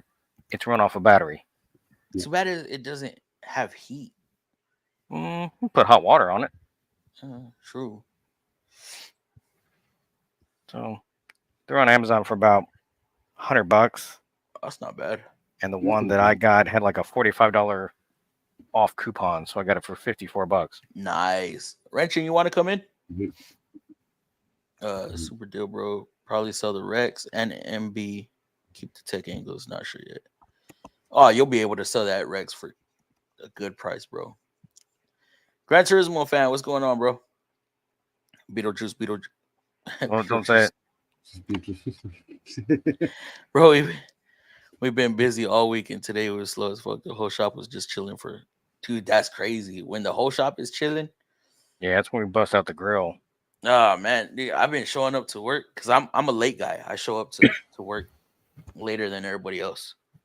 You know, I was really I walk disappointed. in. I walk in and I know it's from my first sign is okay. There's too many parking spots, right?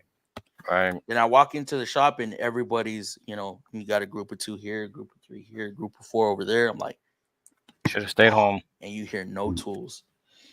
See, I was so disappointed about that new Beetlejuice movie. I sent in a demo tape and everything. I got the natural look. You do Like, already. and I'm crazy right off the bat. Like, and they turned me down. Okay. Gotcha, Gran Turismo. I didn't know that. Sarah for the win. Always. Hey, what up? VCMD Propulsion. What's going on, bro? That's here on the panel. Yes, he's on. Is that your birthday suit, Turner? No. No, don't No. show it. No, last time I showed my birthday suit on any Don't need to social hear this. media, I had every Bigfoot hunter in the forest looking for me. Oh shit. There's a Sasquatch on TV. Quick. 2-stroke only gets about half a cylinder of air fuel. And I think that's why Turner was saying that's when they used stupid charger. Stupid charger. I've heard of that, Turner. No, it's turbo shaft technology. Can you mention that vehicle, Turner, where to check it out? What vehicle? The Ford one with the recycling engine heat. I I remember seeing it too. Was it a turbo encabulator engine? Nope. No? This was an actual jet engine that toured Okay. the world. Ford took it around the world. There's YouTube videos on it. Gio, we have a Discord set up, but it's one of the guys in our Discord that we're waiting on. We're waiting on him to make a second one because he has some information as his name that he can't share with I don't want to say public, but you know, he's okay with us seeing it. But it's really for his job, so he, you know, that's why. Geo, I meant glow. I meant glow, bro. What a one. I have a Discord set up for when people on YouTube want to ask questions or whatever like that. When they got to be invited. Them on there? Oh, okay. You get. Okay, I got you. Yeah, it's not an open channel as of yet. What do you have all done to your Cobalt Fluff? I have forged rods, forged pistons, Wiseco pistons, direct injected pistons. So they're really for a turbo Cobalt. Then I have undersized pulley. I have instead of, what is it?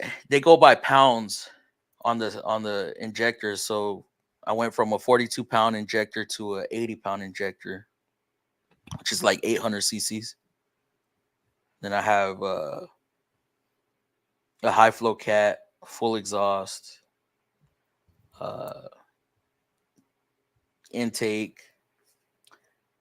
The intake itself, the actual intake manifold, has what's called Laminova tubes, which is the charged air cooler inside the intake.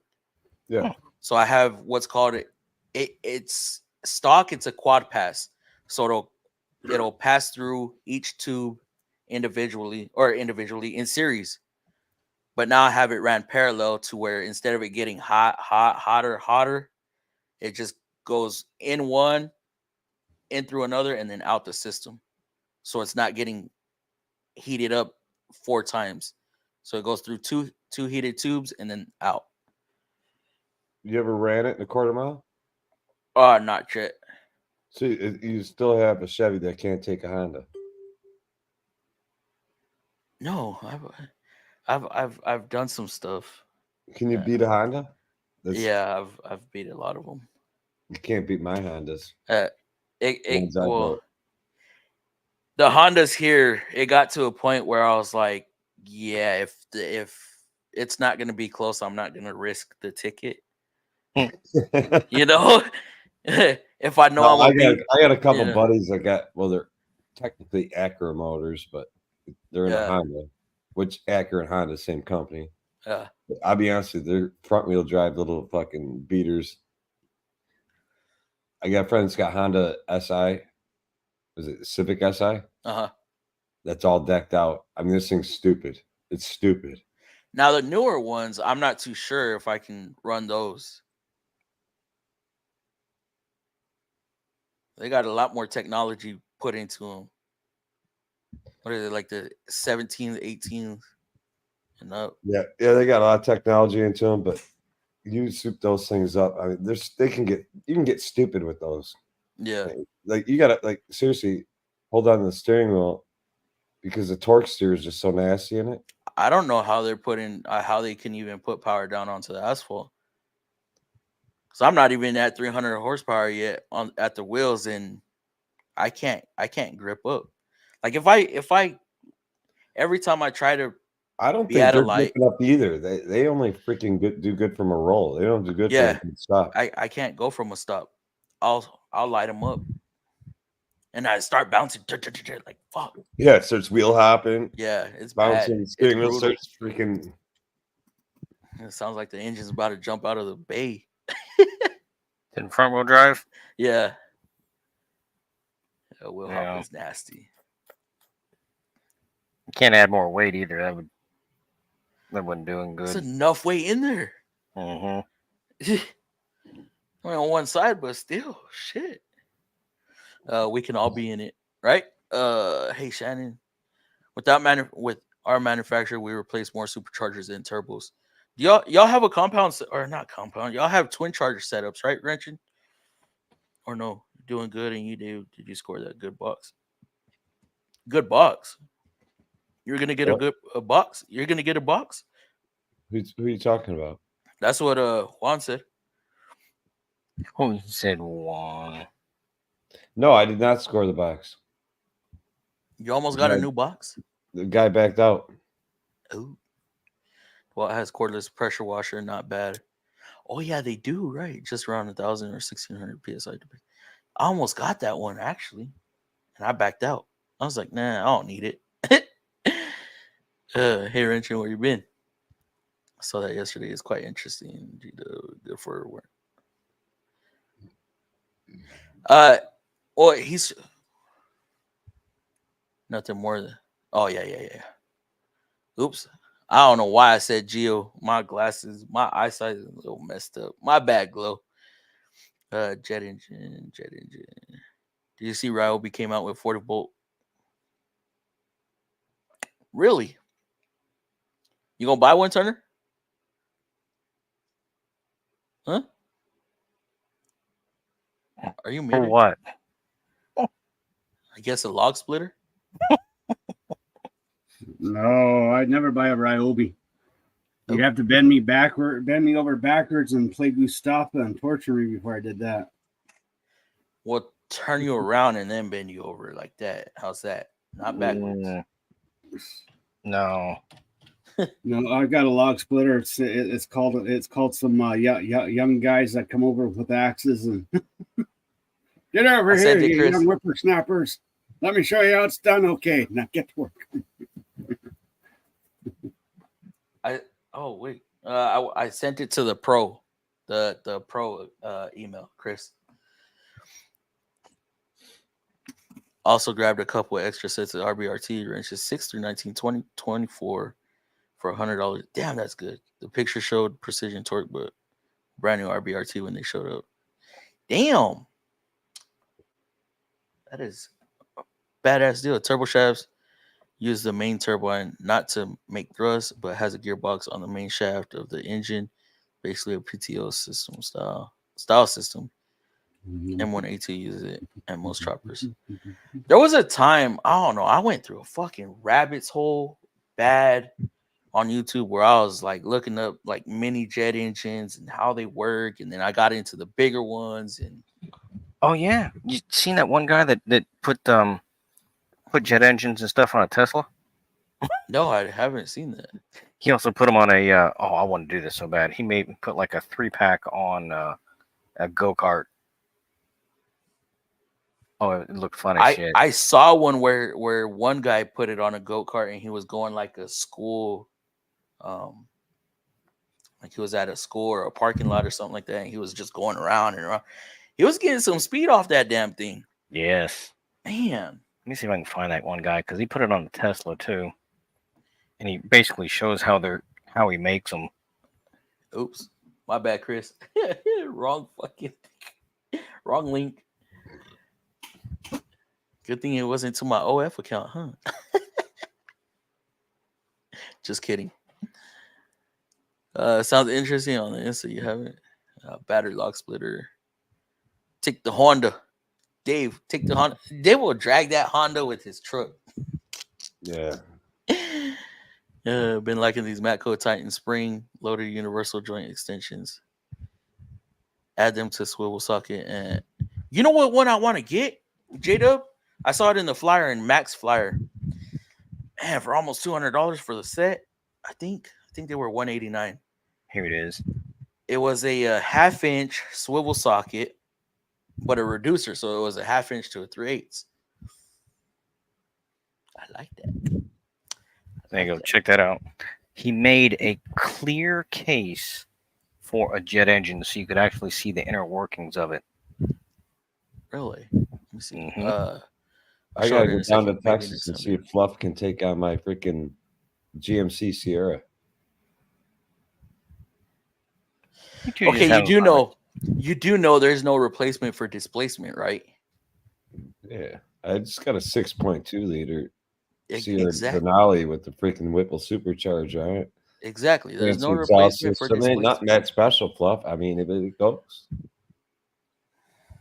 you hit the throttle, she speaks to you. Oh, I believe it. Why do you think I'm GM at heart?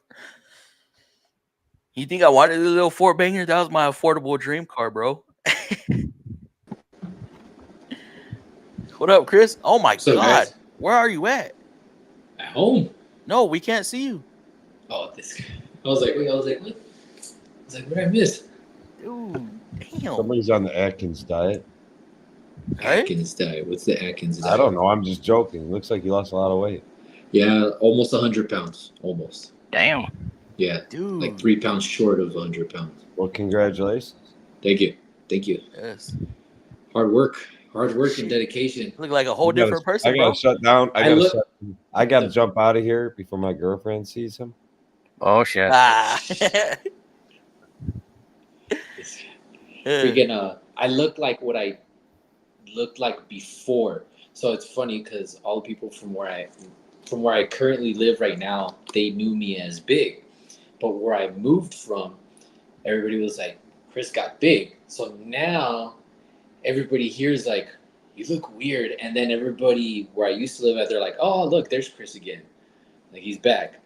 So it's kind of weird because like my family over there. Back Yeah. again. Tell a friend.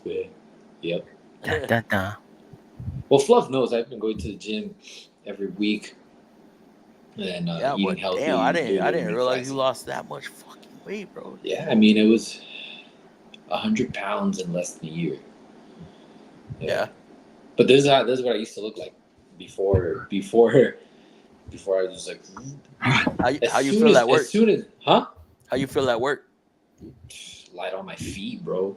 Yeah. They stand all day. I mean, not just work, dude. I mean, I went to visit my brother in Oregon, and we went to Crater Lake, and it's a 2-mile hike down and a 2-mile hike up.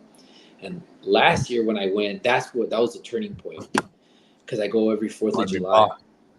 And I was like, that's it. I'm gonna get back into shape. And this year it was funny because my brother and my cousin were making fun of me last year, and then this year I left them in the dust. I was up there 15 minutes before my cousin, and I was up, and then 20 to 25 minutes before my brother, because we caught like 32 fish in Crater Lake, and I carried them up with me, and I was just passing up everybody, and I was like, damn. I was like, I'm finally back into shape. That was the crazy part. That's But good, though. as far as work, I mean, yeah, I get less fatigued for sure. Not as far as wrenching, because when you're wrenching, your feet are moving. As far as standing, like standing in one place, now is way different. Now the uniform guy is funny because I'm finally asking the uniform guy. He was like, oh, okay, and I showed him how. I was like, damn. He's like, you could fit another U in there, and I was like, yeah, pretty much. When I show him the pants, I have this elastic freaking belt, adjustable belt that I use, and that saved my life, honestly, throughout this whole thing, because if I would have ordered the uniform like halfway through, I would have had to order another uniform, and everybody's like even a third of the way through, they were like, hey, get a new uniform, and I was like, no. I was like, I still got more to go. And then halfway through, they're like, are you going to order your new uniform? No. 75% of the way through, they're like, new uniform? I was like, I'm still going for it. But nobody thought I'd get like back into like shape, but it was. So what's the plan now? Gaining muscle, to be honest. Yeah. I gained more muscle. Yeah, I've been gaining a little bit of muscle, but at the same time, like losing fat and gaining muscle. So it's been like this. So as far as weight goes, I plateaued already. But I'm starting to get more tone. My skin, I lost 100 pounds. For losing 100 pounds, my skin is actually quite good. I don't have like a lot of loose skin, but what do you call it? There's still a little bit, like a tiny bit down there. So I'm just trying to get that situated. Keep eating healthy because your skin is made out of what you eat like 3 months ago. So if I continue to eat healthy, like in another 3 months, it's probably going to tighten all up again. Damn. But for the amount that I lost, even my doctor was surprised. He was like, but it's funny because when I went to the doctor's office, he weighed me before I started losing weight, and he weighed me again.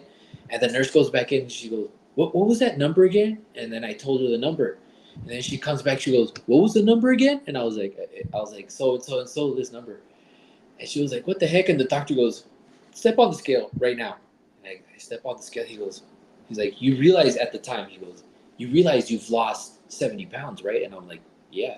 I was like, I think I noticed. Yeah. You know? He goes, whoa, good for you. And I was just like, yeah, but that was 30 pounds ago. It's like back in March, April. So, Damn. You're looking good, because it took me a minute there to realize who you were when I came back from my crop. I was like, who's this? Yeah. Oh, holy crap. You're a whole new man. Jesus. Yeah, Christ. yeah. My dad was freaking out. Like, keep up the work, man. Proud of you. Yeah. My dad gets mad because he sees what I eat on my cheat days.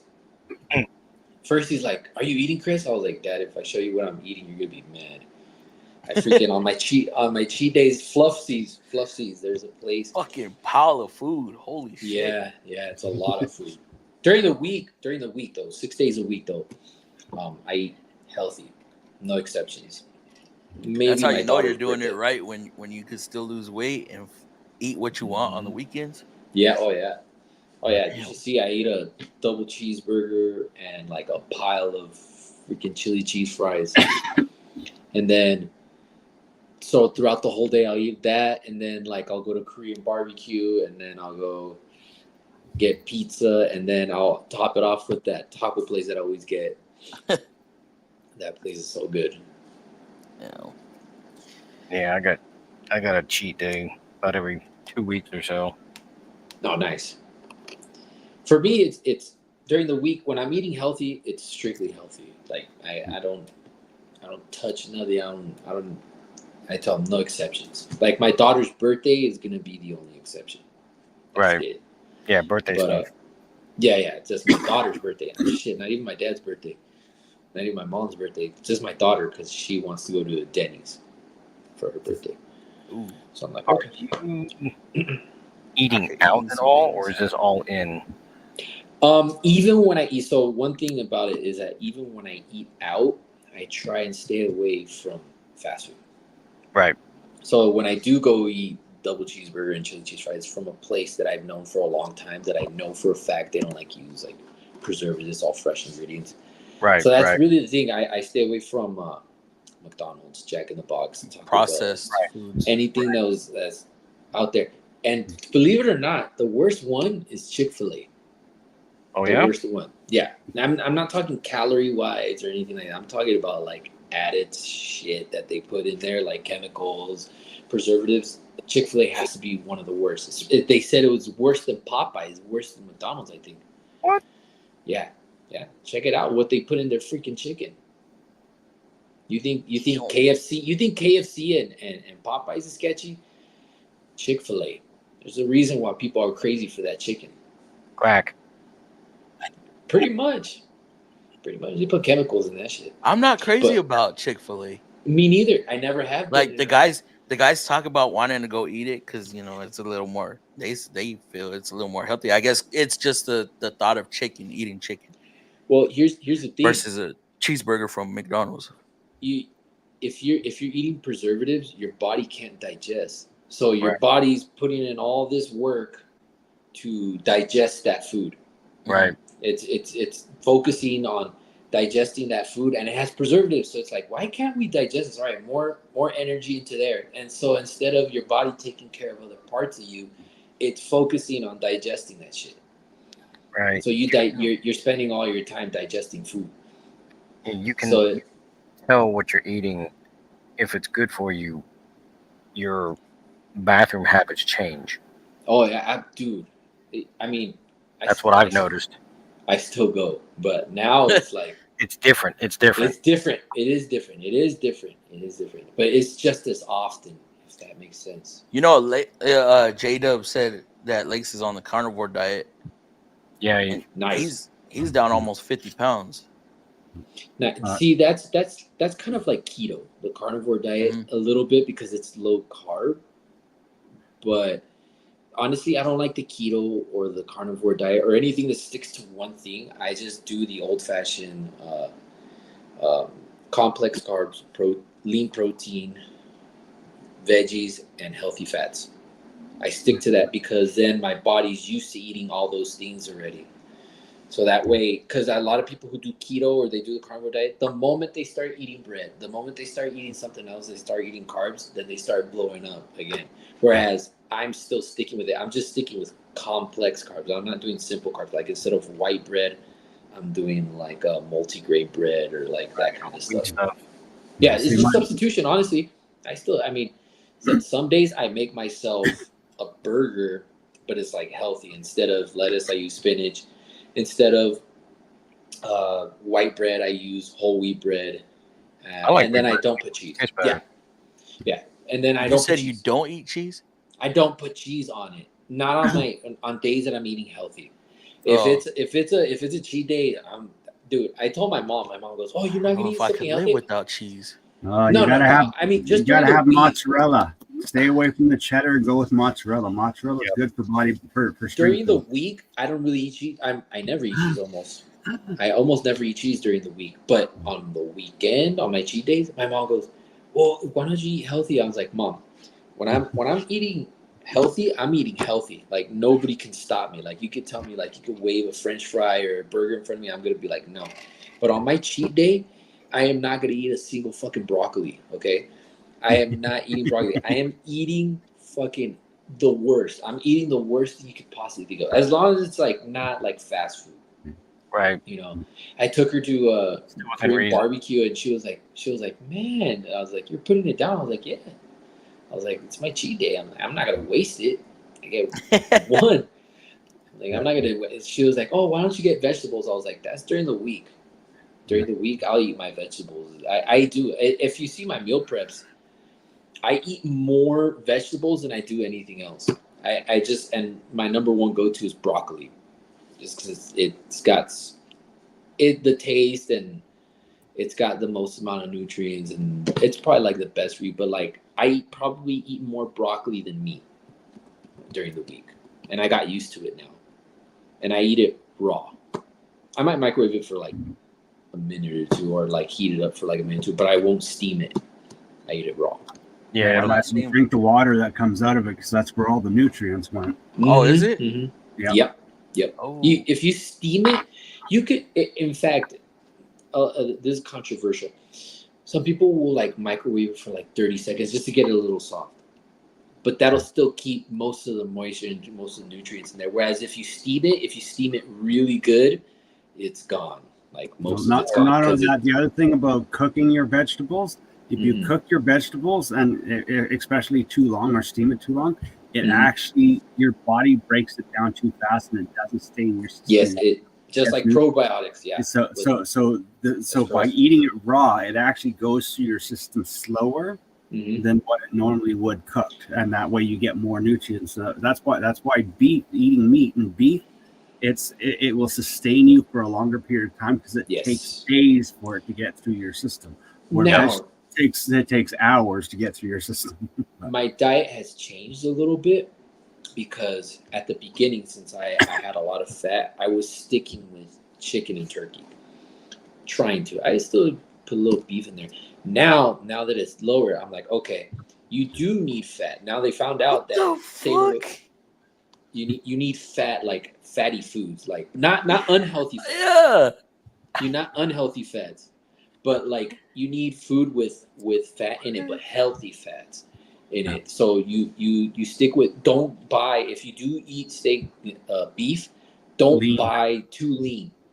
You still need some fat in there to keep you yes, like so your body 85% lean. Yeah, you want marbleization, like, and don't season it. Just grill it with a little bit of salt. That's it, because that's all I live on is beef and salt. So that's another way that my diet has changed so far. So my skin needs more.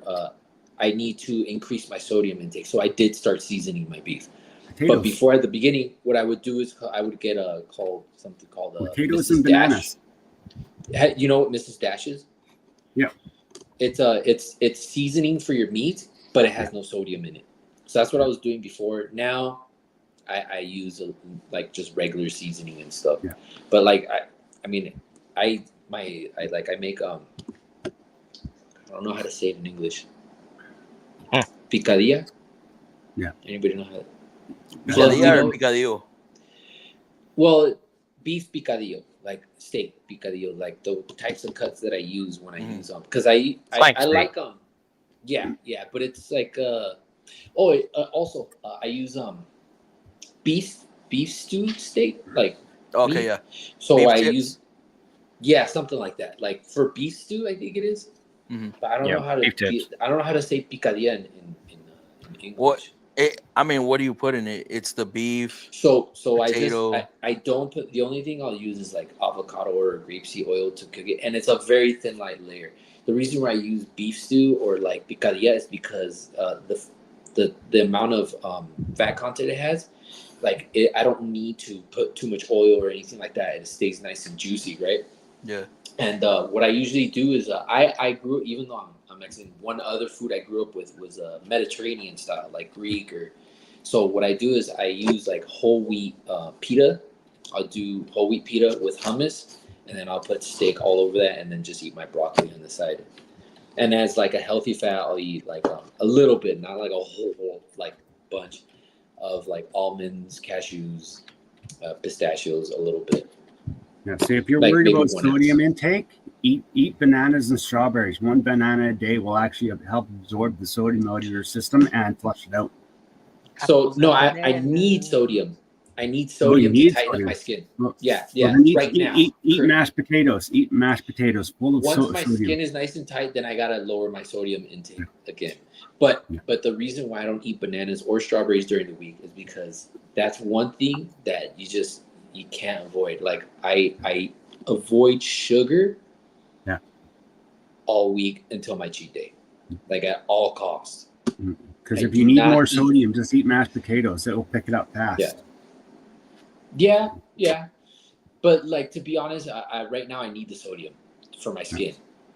So I'm told. So I was told. That's what I'm saying. If you need more sodium, like mashed potatoes has a lot, but leave the peels. Leave the peels. Cut them up, peels and all. Peels are what have all the sodium. I don't eat too much potato. I don't eat too much potato because of the starch right now. Now, currently. But like again, as things change, like I change my diet just slightly here and there.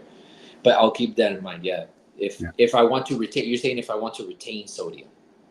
Yeah, if you want to retain sodium, and not only that, if when you're boiling when you're boiling your potatoes and everything starts coming up to the top, take a paper towel, double your paper towel, put it on top because all the starches float to all the starch float to the top, and you can literally saturate it out. That's what I used to do when I was training. I'd take my potatoes and make my hash, and I keep the peels on it. Get it all in there, let it boil, and as it started to boil, I put paper towels on. Well, that's how you make French fries. That's how you make French fries. You soak the potatoes after you cut them up in cold water, and the starch gets pulled out of them. And that way, when you drop them in. What up, Clutch Games? Because I used to use the farmer's diet. I used to use the farmer's diet when I was training and fighting, which was mashed potatoes, beef or chicken, no pork, no anything else. That's good for bulking up. That's good for muscle. Yeah. So that's kind of like what I'm transitioning to. I can't fully transition into that yet because I still have a tiny bit of loose skin. Yeah. Unfortunately. Juan said picadillo in English is mince. Minced. Yeah. Minced meat. There you go. I usually do that or small cuts of I actually, more than picadillo, when it comes to making like pita, I like beef stew cuts because like they're like little squares, and so like when you bite into it, you kind of like get all those little squares because like picadillo is like for like carne asada, like if you're making like tacos and stuff or like a burrito or something like that, which I love it, but it's just kind of different the way you cook it and like season it for when you make like pita bread and stuff like Mediterranean style. So that's what I've been seeing. Or with chicken, I'll use chicken. And sometimes here's another tip for you for getting rid of the loose skin, but also it's going to come in handy when you want to start building strength. When you want to start adding strength, get one of those TENS units, one of the ones that has the little pads that you can put, like it's those little electrical pulse massagers. Yeah. When you're not doing anything relaxing, what it will do is it will actually massage the skin. When you massage skin, it actually tightens up. Yeah. So when you're relaxing, but then when you're working out doing strength training, you take that TENS unit, put it on your abs. If it's abs, you crank it to the max and do the abs while it's pulsing, and you get 5 times the workout in half the time and you just go on until you can't go no more. Put it on your arm, put it on your back, whatever muscle you're working. But also for getting rid of that skin when you're just relaxing at home, put it on there. It will literally pulsate and massage the skin and pull it together. It's a great sheet. Like it's ever since what is it called? Ever since Dr. Ho came out, man. So it's a TENS unit. It's just called a TENS unit. TENS unit. I'm gonna look it up. I'm gonna look it up because I mean I'm doing pretty good.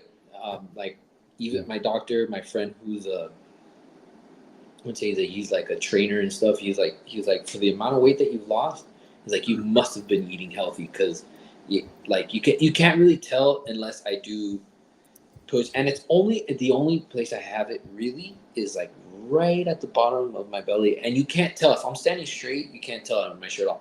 The moment I start doing push-ups with my shirt off, you can kind of see it a little bit. They're like, oh, okay, I can see it a little bit. So I'm not unhappy with it, but I just want to tighten it up a little bit. So I'm just happy that it's not like drooping down and all over the place. Like I'm just like, I was getting pretty bad. This is the one that I use right now because my old one. I've seen those before. My old one blew up, and this one actually works really good. You said it blew up. Well, yeah, it used my old one used NiCad battery, so it kind of went. I've had it for a long time. Didn't Bruce Lee introduce this to into the actually the fitness scene in the US? Ago, well, he's accredited for it, but actually he got it from a yoga instructor who was the father of Dr. Ho. Dr. Ho's father was actually trying to introduce it into the bodybuilding scene. Arnold Schwarzenegger used it. A lot of people used it, but Bruce Lee was very famous for using it for all his training, everything he did. He was psycho on it. Yeah. I think we sidetracked into like healthy eating and stuff, huh? My bad. What the hell? I ate McDonald's 3 times a day. What happened? Turner kicked himself out by accident, probably. Or I eat McDonald's 3 times a day, and my snack is from Taco Bell. Ew. Yeah, I feel sorry for your. I've never liked I've never liked the McDonald's. Really, only when I was a kid. Oh, there he's back. There you are. What's that? I've never liked McDonald's. I don't go to any fast food restaurants. Hey, Turner, where you came up with that?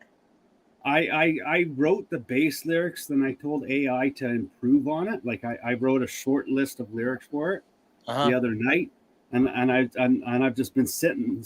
Well, that's why my microphone is off, and that's why I wasn't chatting chat because I was adjusting the music and the vocals to get exactly what I wanted. But I use AI for the voice. I use AI for the soundtrack, but it's 90% my lyrics.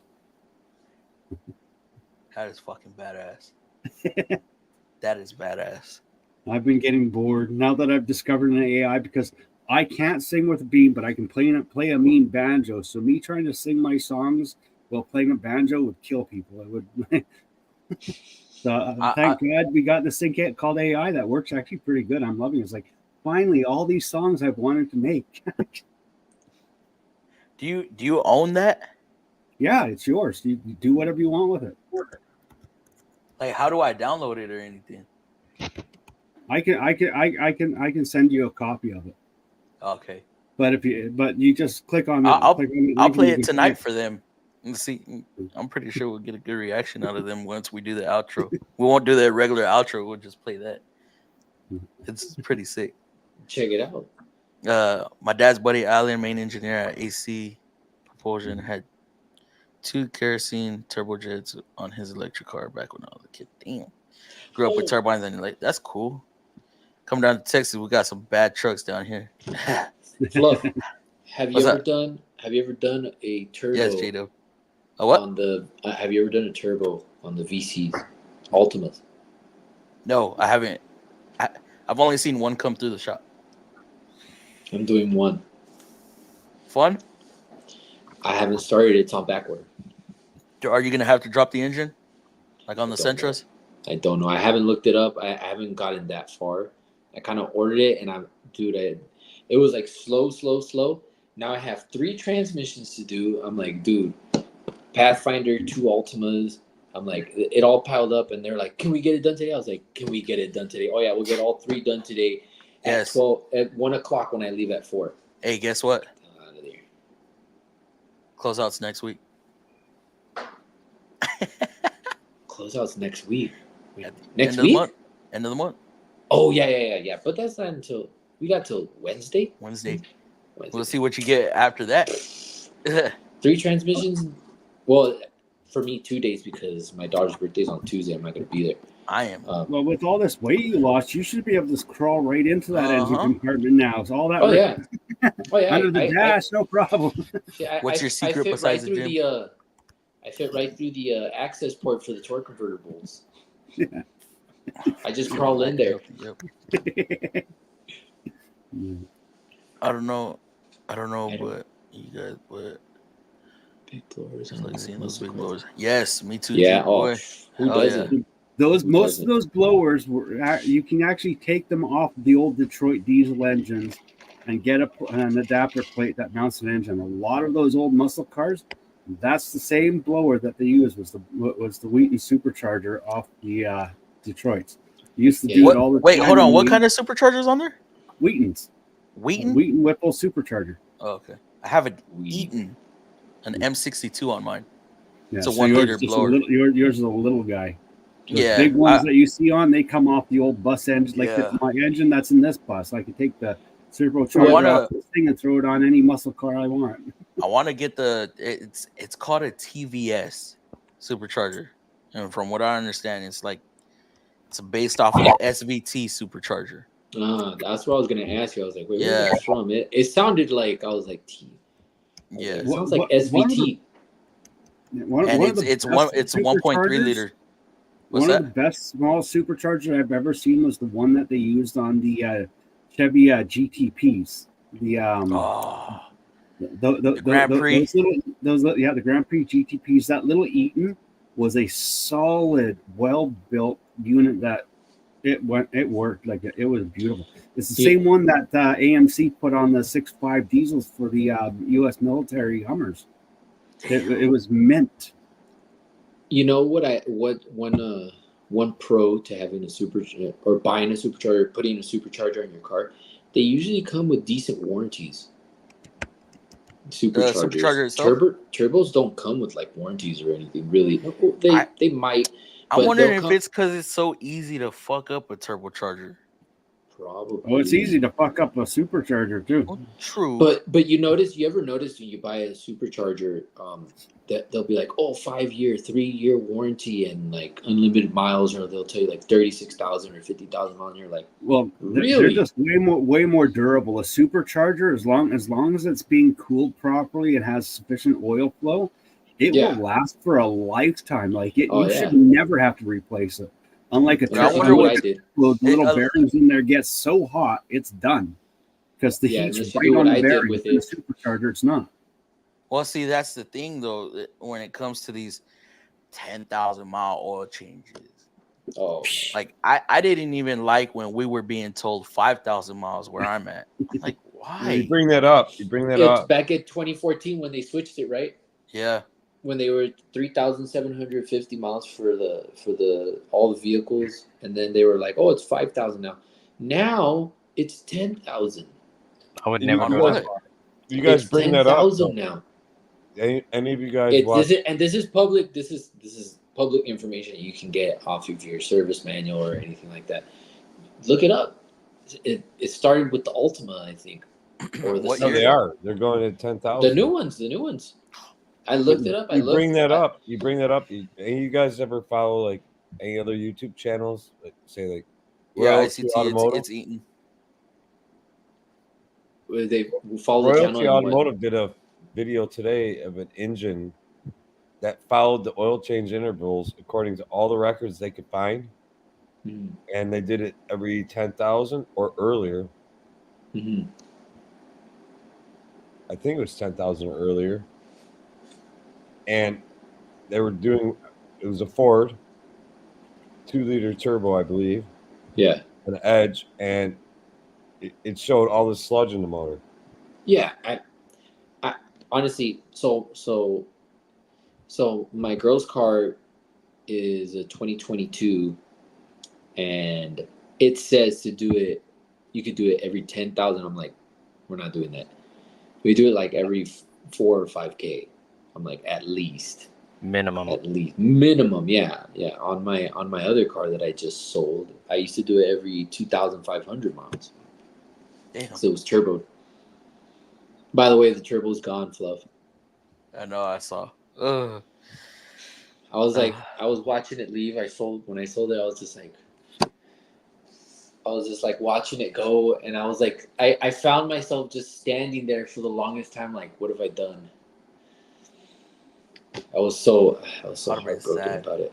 I was pretty sad. And I wanted to sell the Cobalt, and now I'm just like, remember I got the clutch in it, and I was like, but I got the other one now. So I just looked to my right, and I was like, okay, it was worth it. I was like, it was worth it. With the money that I got from it, and then now I have money to put into the other one. So I'm like, okay. Shannon, I used to eat steak every Friday. That used to be our treat. On paydays, go over to Roadhouse and eat steak. But we backed off of that. It got expensive. I go down to the butcher and I ask for beef bone rib. Yeah, he does it, Shannon. And he knows exactly why I want the right amount of marbling, and then I'll get him to cut the steak cuts for me. Like I'll get him to cut slabs. I already Texas Roadhouse for lunch. That's the best way to do it. Damn. Get the butcher to cut for you. I go to Texas Roadhouse probably down the street from me 3 times a week for fucking lunch. The closest Roadhouse to me is about 30 to 40 miles away. I'll have to be honest with you. I eat beef probably on average week 5 times. 5 times a week. That's about right. And then I'll do salmon 2 nights out of the week. I don't really. I toss chicken in once in a while, some pork once in a while, but I like my steaks, man. Yeah, I mean, I gotta have asada. I gotta have asada. Carne asada. Digestion is I eat salad. Al pastor. I love my sweet potatoes. Yeah. Discord. What about I Discord? gotta have Mexican food. I gotta have Mexican food. I can't go 1 week without it. Like I just realized I'm like, holy crap, Mexican food is just real good. Like it's the best, in my opinion. I don't think they offer that for my Cobalt no more. Wait, what did that say? Korean food is what? Is healthy too. You want to know how dangerous? Yeah, not the way I eat it, but yeah. Like when you eat like what happened? 4 or 5 pounds worth of meat, you probably not. And you eat like, because when I go to Korean barbecue, I eat a spicy pork belly, which is like that's too pretty much like chicharron. No, it's not. It's not spicy at all. Really, they call it spicy pork belly, but it's not really spicy. Korean food's not that spicy. No, Korean food is not very spicy at all. The Thai food's where it gets like spicy. The spiciest it gets. Indian and Thai food's where you get spicy. Yeah. Mexican, Indian, Chinese food. If they say spicy, then stay away from it. But Korean barbecue, like the spiciest it'll get is if you can handle tapatio, then you can handle Korean barbecue. That's probably as spicy as it gets. I haven't had anything there that's like, oh my god, it's too hot. Yeah, it's more savory. Nothing there. I can eat any of that stuff. I don't. Yeah. I mean, until you start touching ghost pepper level, none of it's that too hot for me level. Yeah, I like my spice. Oh, nice. Yeah, well, I like too, but like I go under the sheets with Frank's Red Hots. That's like fucking just funny. I always tell my grandma when she makes salsas and she uses a chile macho, and I'm just like, fuck, that thing looks black, but it's so good. It's so good, but it's so hot. I guess it's not made for the Cobalt anymore, but there's the engine, there's a supercharger. That thing is freaking massive. Yeah, it's pretty big. It looks bigger than the engine. Harrop, some shit like that. It looks very similar to the supercharger that I had bought. It's massive, bro. It looks similar to the Xterra. Remember the supercharged Xterras? Yeah, that's what it looks like. And the Mercedes ones, which I believe are pretty much the same thing. but they were like $3,000, almost $3,000. I was like, nah, They're expensive. yeah, They're fucking expensive. That's for a sure. lot. JC, what do you mean, Anthony? Bro, back in the day, people in the 50s and 80s were slimmer, would eat fast food and barely gain any weight compared to now. You Preservatives, sir. Yeah. Yep. Have you ever watched it? Whoever I do my best commented not that to eat food that's loaded with. I do my best to eat whole foods, like real Yeah. food. Stay away from rice with preservatives, mixed you'll veggies. lose weight. Fruit is my go-to for Whoever cutting. commented that, I don't know if you've seen the movie The Founder, on how the McDonald's franchise came to be.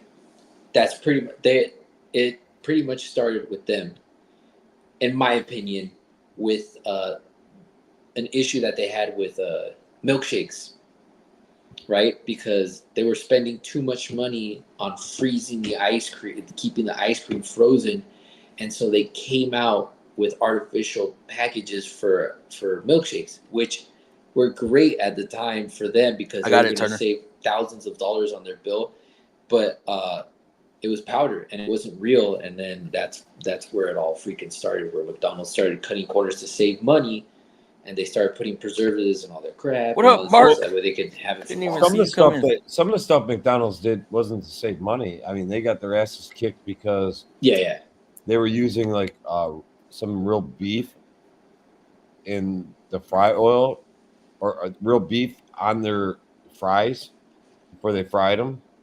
Oh, okay. Like as a kid, I don't know if you're old enough. McDonald's fries do not taste the same today as they used to.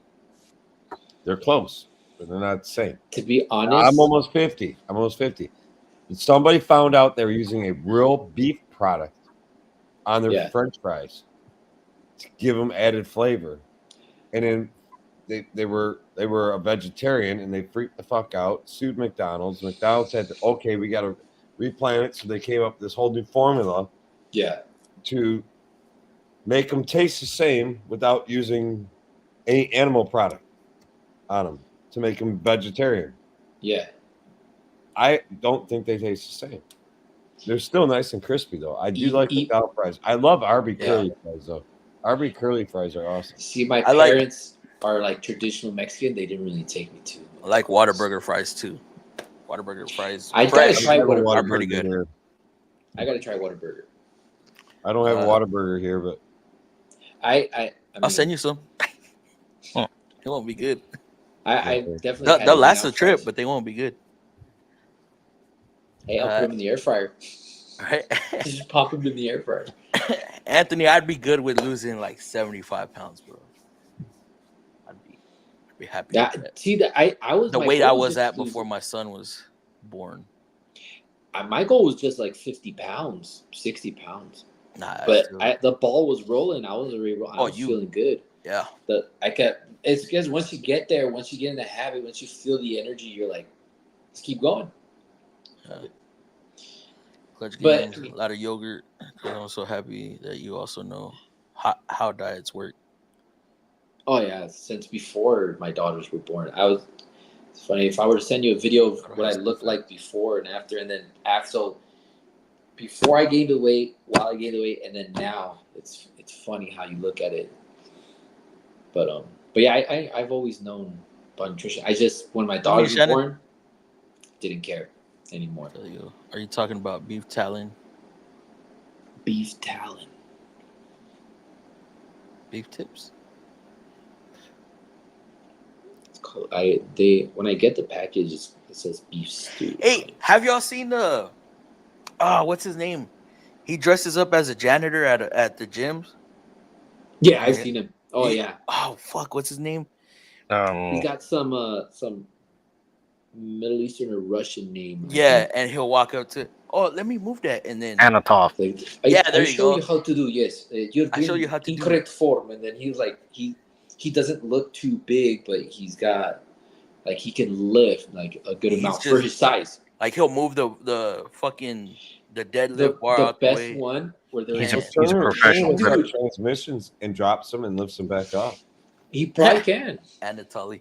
No, you didn't see that. It's hurt. Turner lifts them up, he drops them, and then he picks them back up, puts it on the stand. I could do that with like a Century transmission. Probably. Yeah, Maybe I'll get away with like an Ultima transmission, but anything more than that, I can't lift it up. Central transmission, I can lift not it talking up. about all this sweet potatoes. I think tomorrow I'm gonna go get me tomahawk steak. Tomahawk ribeye. Oh, tomorrow I'm going to Korean barbecue. Oh, I'm going Because all out on that. English is mince, folks. Yeah, I've always known it as picadillo. Picadillo is like ground beef. Yeah. Picadillo is like ground beef, and they usually put like potato. Picada is like corn. Is like more like carne asada, like the ones that they put inside like tacos and like burritos and stuff. Like. Okay, that's what you mean. Picadillo, like picadillo. Picadillo is like very very moist and ground beef with like papas in it and stuff, and you usually eat it with like arroz and frijoles. Yeah. Well, what don't you eat with arroz and frijoles? I thought potatoes were bad. Well, the starch is not good. Depends. It depends like where you're baked potatoes and stuff. When you're trying to sweet potatoes lose are awesome. mass, when you're trying to lose sweet fat, potatoes, that's what who was it? No. Okay, sweet potatoes are a little different because they're considered not too much, obviously, but they're considered a complex carb. Sweet potato. Sweet potato, not like if we're comparing a rustic potato to a sweet potato, it's not the same as far as nutritional value, and they don't taste the same either. The only bad thing about sweet potatoes is the sugar that it has, the sweet. And to be honest, a lot of people don't know that sugar is still sugar, no matter whether you eat a strawberry or well, there is a difference, and obviously, but that when we're talking just sugar, I don't eat fruit during the week either. Like I stay away from strawberries, all that stuff. Anything that has sugar. Sugar, I stay away from it, whether it's natural or artificial or syrup or whatever it is. I stay away from sugar throughout the week until the weekend. Then I'll go eat ice cream or pizza or burgers or. Better be careful. Someday you might end up being like me. You have lats that are big and neck that's the size of your head, and you don't fit into anything. You don't fit into things anymore. Only on my cheat days, once a week. Ice cream will never hurt you. Look at Joe Biden. He loves ice cream. Potatoes. Oh yeah, and bananas. Exactly how I wanted. And there's nothing wrong with him. He eats ice cream all the time. Disabilities. Yeah. Oh, damn. He knows where he's at. He knows exactly what he's talking about. I'm sure he keeps a tub of ice cream right next to him at all times. What's y'all's favorite ice cream? Chat, what's y'all's favorite ice cream? Napoleon. I like the 3 flavors. You and DLC, man. My vanilla and my strawberry. I got 3 favorites, to be honest. Well, 2 of them are kind of the same. Like it's like chocolate ice cream with like cookie dough and brownies in it. Oh yeah. And then there's one at Thrift. There's a Thrifty's one where it has walnuts and brownies in it, and it's chocolate. Send it to me one. And cookies and cream. I actually have it right now. When you say favorite ice cream, I'll tell you about brand. That would be brand. I don't Mooney's have a ice brand. cream in Traverse City, north of Traverse City, Michigan, made in house with their own cows, cold pasteurized milk, all natural raw. It is the creamiest, nice. Oh my god, the ice cream is to die for. Creamy Creations from HEB. I'm open to try whatever. I love Creamy Creations. It doesn't get like super hard like Bluebell. Like you freeze Bluebell, that shit turns into a rock. You know which ice cream is pretty good for the price and doesn't get. You know how most ice creams they get all hard and shit. Like when you try to scoop them and you break your metal spoon like trying to scoop it. So 2 of them, obviously, 2 of them for the value. I know there's better ice cream out there. I know, but we're talking about like value you can get at this supermarket or this whatever. The Thrifty's one, they don't get like really hard. But the one that surprised me, I've heard of them, Turk. And I know people are gonna like bash me for it. Kroger Deluxe ice cream. It doesn't get hard. Like you can keep it in the freezer for the longest time. Well, that's a problem. And it doesn't get super hard. Like a lot of them, like it gets so hard. Like you put a metal spoon and it'll bend it, and you're like, "What the heck?" That's what a female wants. Hey, Glow, you fuck with Creamy Creations, or you do the Bluebell? I mean, what they want. We don't want that. You're right. Kroger's Deluxe ice cream. I think that's just a rebranded. This Yeah, one was these made by different Harley. Tires or some shit. Yep, I think so. But man, you get like 48 ounces for $2 over here. So it's awesome. I should have bought that supercharger when I had the chance. Damn it, man. Now I'm gonna have to buy it used. Smoke is bad thing, Dave, but that's up to you. No easy to get out of it. All right, gentlemen, I'm rolling out. All right, Kev. Appreciate you coming on. I'm probably rolling out in. Yeah, I'm about to stay on shut for it down. another I got 10 to minutes. blast through these, and then I'm out. All right, All shotgun. night order over there on skinny. My girlfriend asked me what I would do. She started add more lube. You should know better than to read my. What up, Mark? Oh. I know. Oh my goodness. Hey Shannon, I'm late to the party. Sorry. You good? You good, Mark? I had to hold back when I bought my 23 Tacoma. Salesperson was like, "Yeah, you don't have to change your oil at 5K anymore. You could." Yeah, fuck that. At least you made it. And glad to see you pop in. Yeah, Yes. another thing. 5K religiously. Salesmen are script readers. Yeah, they don't know what they're selling. Nope, they don't. Imagine no idea. asking a salesman, "Well, how do you turn on cruise control?" Whoa! Oh no. Ask him what what is it? Ask them what's the maintenance interval for your CVT. Yeah, they ain't. Or ask them how often you have to change the sparkler. It's simple questions like that. They don't know. Front radar, front what the fuck is it called? Damn, I just lost it. Yeah, point is, they don't know. Forward emergency braking. Ask them what that is. Oh no, they ain't gonna know. FEB. Jeez, I like that McDonald LT and the Arch Deluxe. I'm sorry to see them go. Oh, old McDonald's stuff. Have you seen the prices to make process? I've seen the pink slime. That's a little scary. Ice cream. They cannot call ice cream because it stands for real ice cream. In other words, fake ice cream. You talking about like the yogurt, the frozen yogurt? Oh yeah, I definitely don't buy ice cream from Walmart. That's for sure. Actually, frozen yogurt is good for you. It's better. Like what comes out the. It's better than ice cream, I would say. Yeah, that's actually one thing that McDonald's like actually does do right. Their ice cream. It's a yogurt. That's the and only thing that's probably, but it's probably ruined by the amount of preservatives that they add to it and shit. That's the only problem. Tallow for fried oil. Now they. No bueno. McDonald's used to use beef tallow for their fried oil. Oh, what Dave was saying. Whataburger fries. The fries. The temps. Oh. I don't know. That Whataburger kind of scares me. I prefer my burgers grilled, not boiled. Dude, what? Whataburger, isn't that what they do? They boil their burgers? I have no idea. I didn't have. They don't boil their burgers. McDonald's or like fast food or anything like that until I was like about 11 or 12. No better taste. Good. I'm just reading how many times a day you eating. How many times a day you eat? It's changed now. It's changed. About beef steak. Now I still do intermittent fasting, but I eat twice a day. I eat 6 meals a day. Provolone and marinara. I love marinara sauce. Sometimes I'll do once a day. Sometimes I'll do twice a day. I just eat when I'm hungry now, but it'll be between 12 and 6. We had they grilled us some.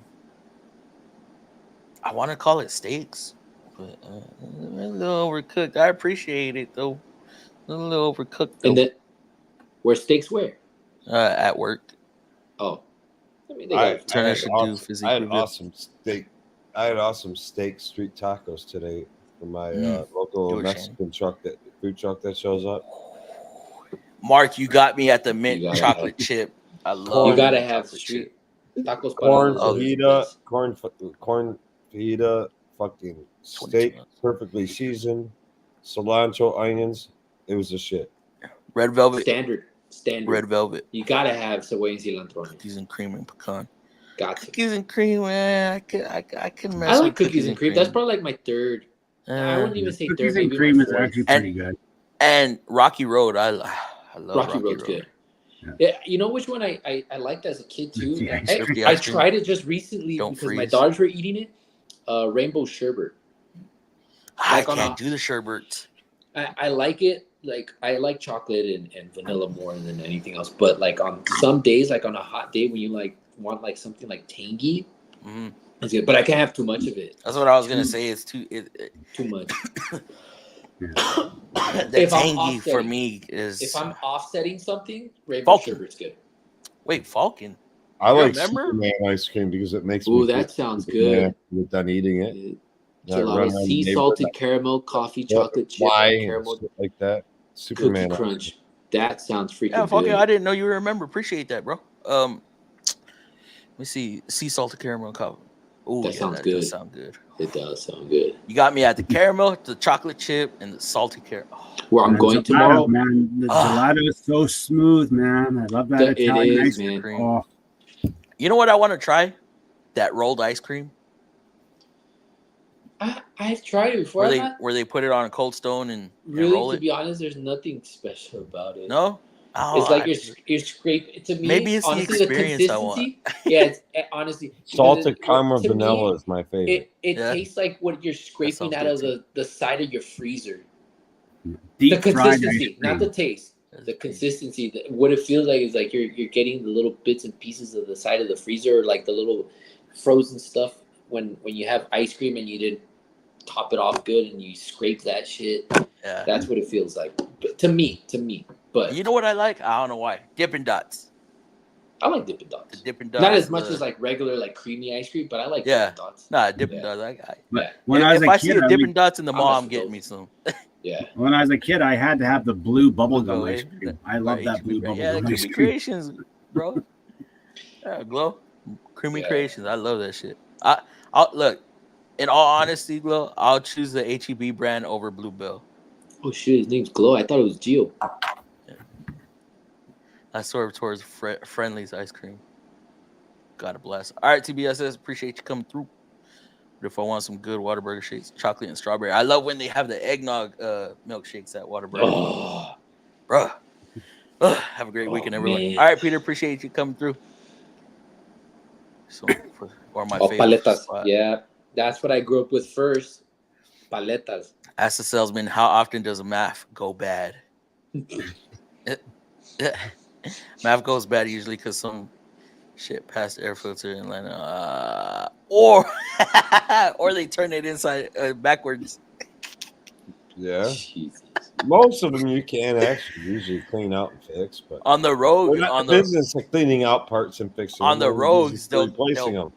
on the rogues, they'll pull it out, check it, and for some reason, instead of just grabbing it, checking it, and then putting it back in, they grab it, check it, acrobat it, and put it in backwards. I think Tarek is right about the McDonald's soft. They do call it soft serve. Dairy Queen, soft serve. Yeah, they do. Others do. Oh man, I love me some what are they called? Blizzards. Philly cheesesteak. The Dairy Queen Blizzards. Yeah. Are you talking about those? Yeah, those are good. Yeah. How you Those been, are- Terry? you know what? I don't drink them anymore, but That's what they say, I used to- Shannon. Which ones? The shakes from Jack in the Box. That's one thing I do miss from Jack in the Box. The You know, shakes. I don't like the shakes from McDonald's. They used to be good. They changed up. I don't know if it's the chocolate syrup or something. I don't know that ass. They didn't It's even like have bitter. shakes. They were like Sundays. They were Sundays, but I'm saying that the Oreo shake that they have at Jack in the Box, dude, I used to love it. It was like a nice thick malt Creamsicle shape. It used to be. Well, I don't drink it anymore, but it was really good when I did have it. But yeah, I just stick with cookies. I guess I'll stick with cookies and cream ice cream. I just looked it up. Instead. McDonald's stopped selling Clutch? yogurt back in 2001. Now they only sell the soft serve. Do you Klondike's remember? good. Dirty. Mister, I forgot what you're talking about, dirty. Do you remember Talking about- the McShakers that they had? Those salad McShakers that they just had bought, and then you would like shake it. You remember those? Those didn't last very long, did they? Jada No. cheesecake. Same with concrete same with their air fried You right, Glow. pizza. Those pizzas were pretty good. They had pizza? Yeah, they had McDonald's? these little air fryer pizza cookers. I didn't even talking have about ketchup. McDonald's? I didn't even have ketchup Yeah. until I was older. Wow. We had Nieve like de Garrafa. No, I have not. Well, a lot of people don't catch up until they're older. Yeah, McDonald's shakes used to be good back in the day, especially Mongo. What the I hell? was like, wait, what? Oreo McFlurry No, with extra ketchup was Oreo. a new thing to me because my mom always had salsas, and then like I know like a lot of my friends they had What like the soda in hell? the fridge. We didn't have that. We had like horchata, jamaica, aguas frescas, that kind of stuff. So I grew up. My mom was really, and then finally started introducing American stuff into the household. The only time I really eat ketchup Cletus is like McFarlane on my and hot McFlurry. dogs. On a Jada. hot dog, or I don't know if Yeah. you do like it's the only time I eat ketchup. Really, the I don't ever fraps, eat ketchup.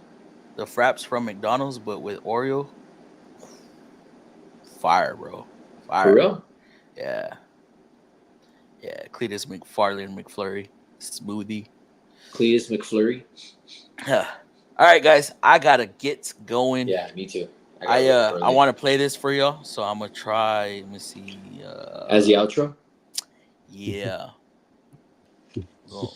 And then once this is done, we gonna get out of here. Y'all comment in the yeah, comment. Tell me what y'all think of this. Yo, Fluffy the mechanic, wrenches doing magic. Get grease on his fingers like some sort of tragic. Working on Nissans, every day's a mission. CVT transmissions, that's his main addiction. Slacking on the job, nah, Fluffy bringing heat. Gears and transmissions making engines meet. Auto parts flying, singing in the beat. This is what Turner Fluffy put together. fixing rides, every kid's seat. Crankshafts, dancing, pistons tapping in glee. King of the garage, working flawlessly. Spanish tunes blasting while he's rich and free. Crossing wires like he's spinning a CD. Slacking on the job, nah, Fluffy bringing heat. Gears and transmissions making engines meet. Auto parts flying, singing in the beat. Fluffy fixing rides, every kid's seat. Hammers doing staccato, drills doing the cha-cha. Fluffy on a ride, fiesta from Baja. Customers smiling, problems going ha-ha. Turning broken clunkers into shack, roaring scars. Great time, punching on Taco's favorite treat. Back to the grind, engines beating sweet. Magic on the metals, competitive beat. Fluffy crushing it, pedals at his feet. Slacking on the job, nah, Fluffy bringing heat.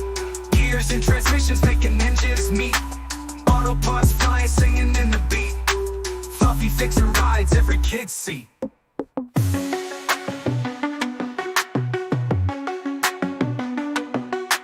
Crankshafts, dancing, pistons tapping in glee. King of the garage, working flawlessly. Spanish tunes blasting while he's rich and free. Crossing wires like he's spinning a CD. Crankshafts, dancing, pistons tapping in glee. King of the garage, working flawlessly. Spanish tunes blasting while he's rich and free. Crossing wires like he's spinning a CD. Hammers doing staccato, drills doing the cha-cha. Fluffy on a ride, fiesta from Baja. Customers smiling, problems going ha-ha. Turning broken clunkers into shack, roaring scars. Great time, munching on Taco's favorite treat. Back to the grind, engines beating sweet. Magic on the metals, competitive beat. Fluffy crushing it, pedals at his feet.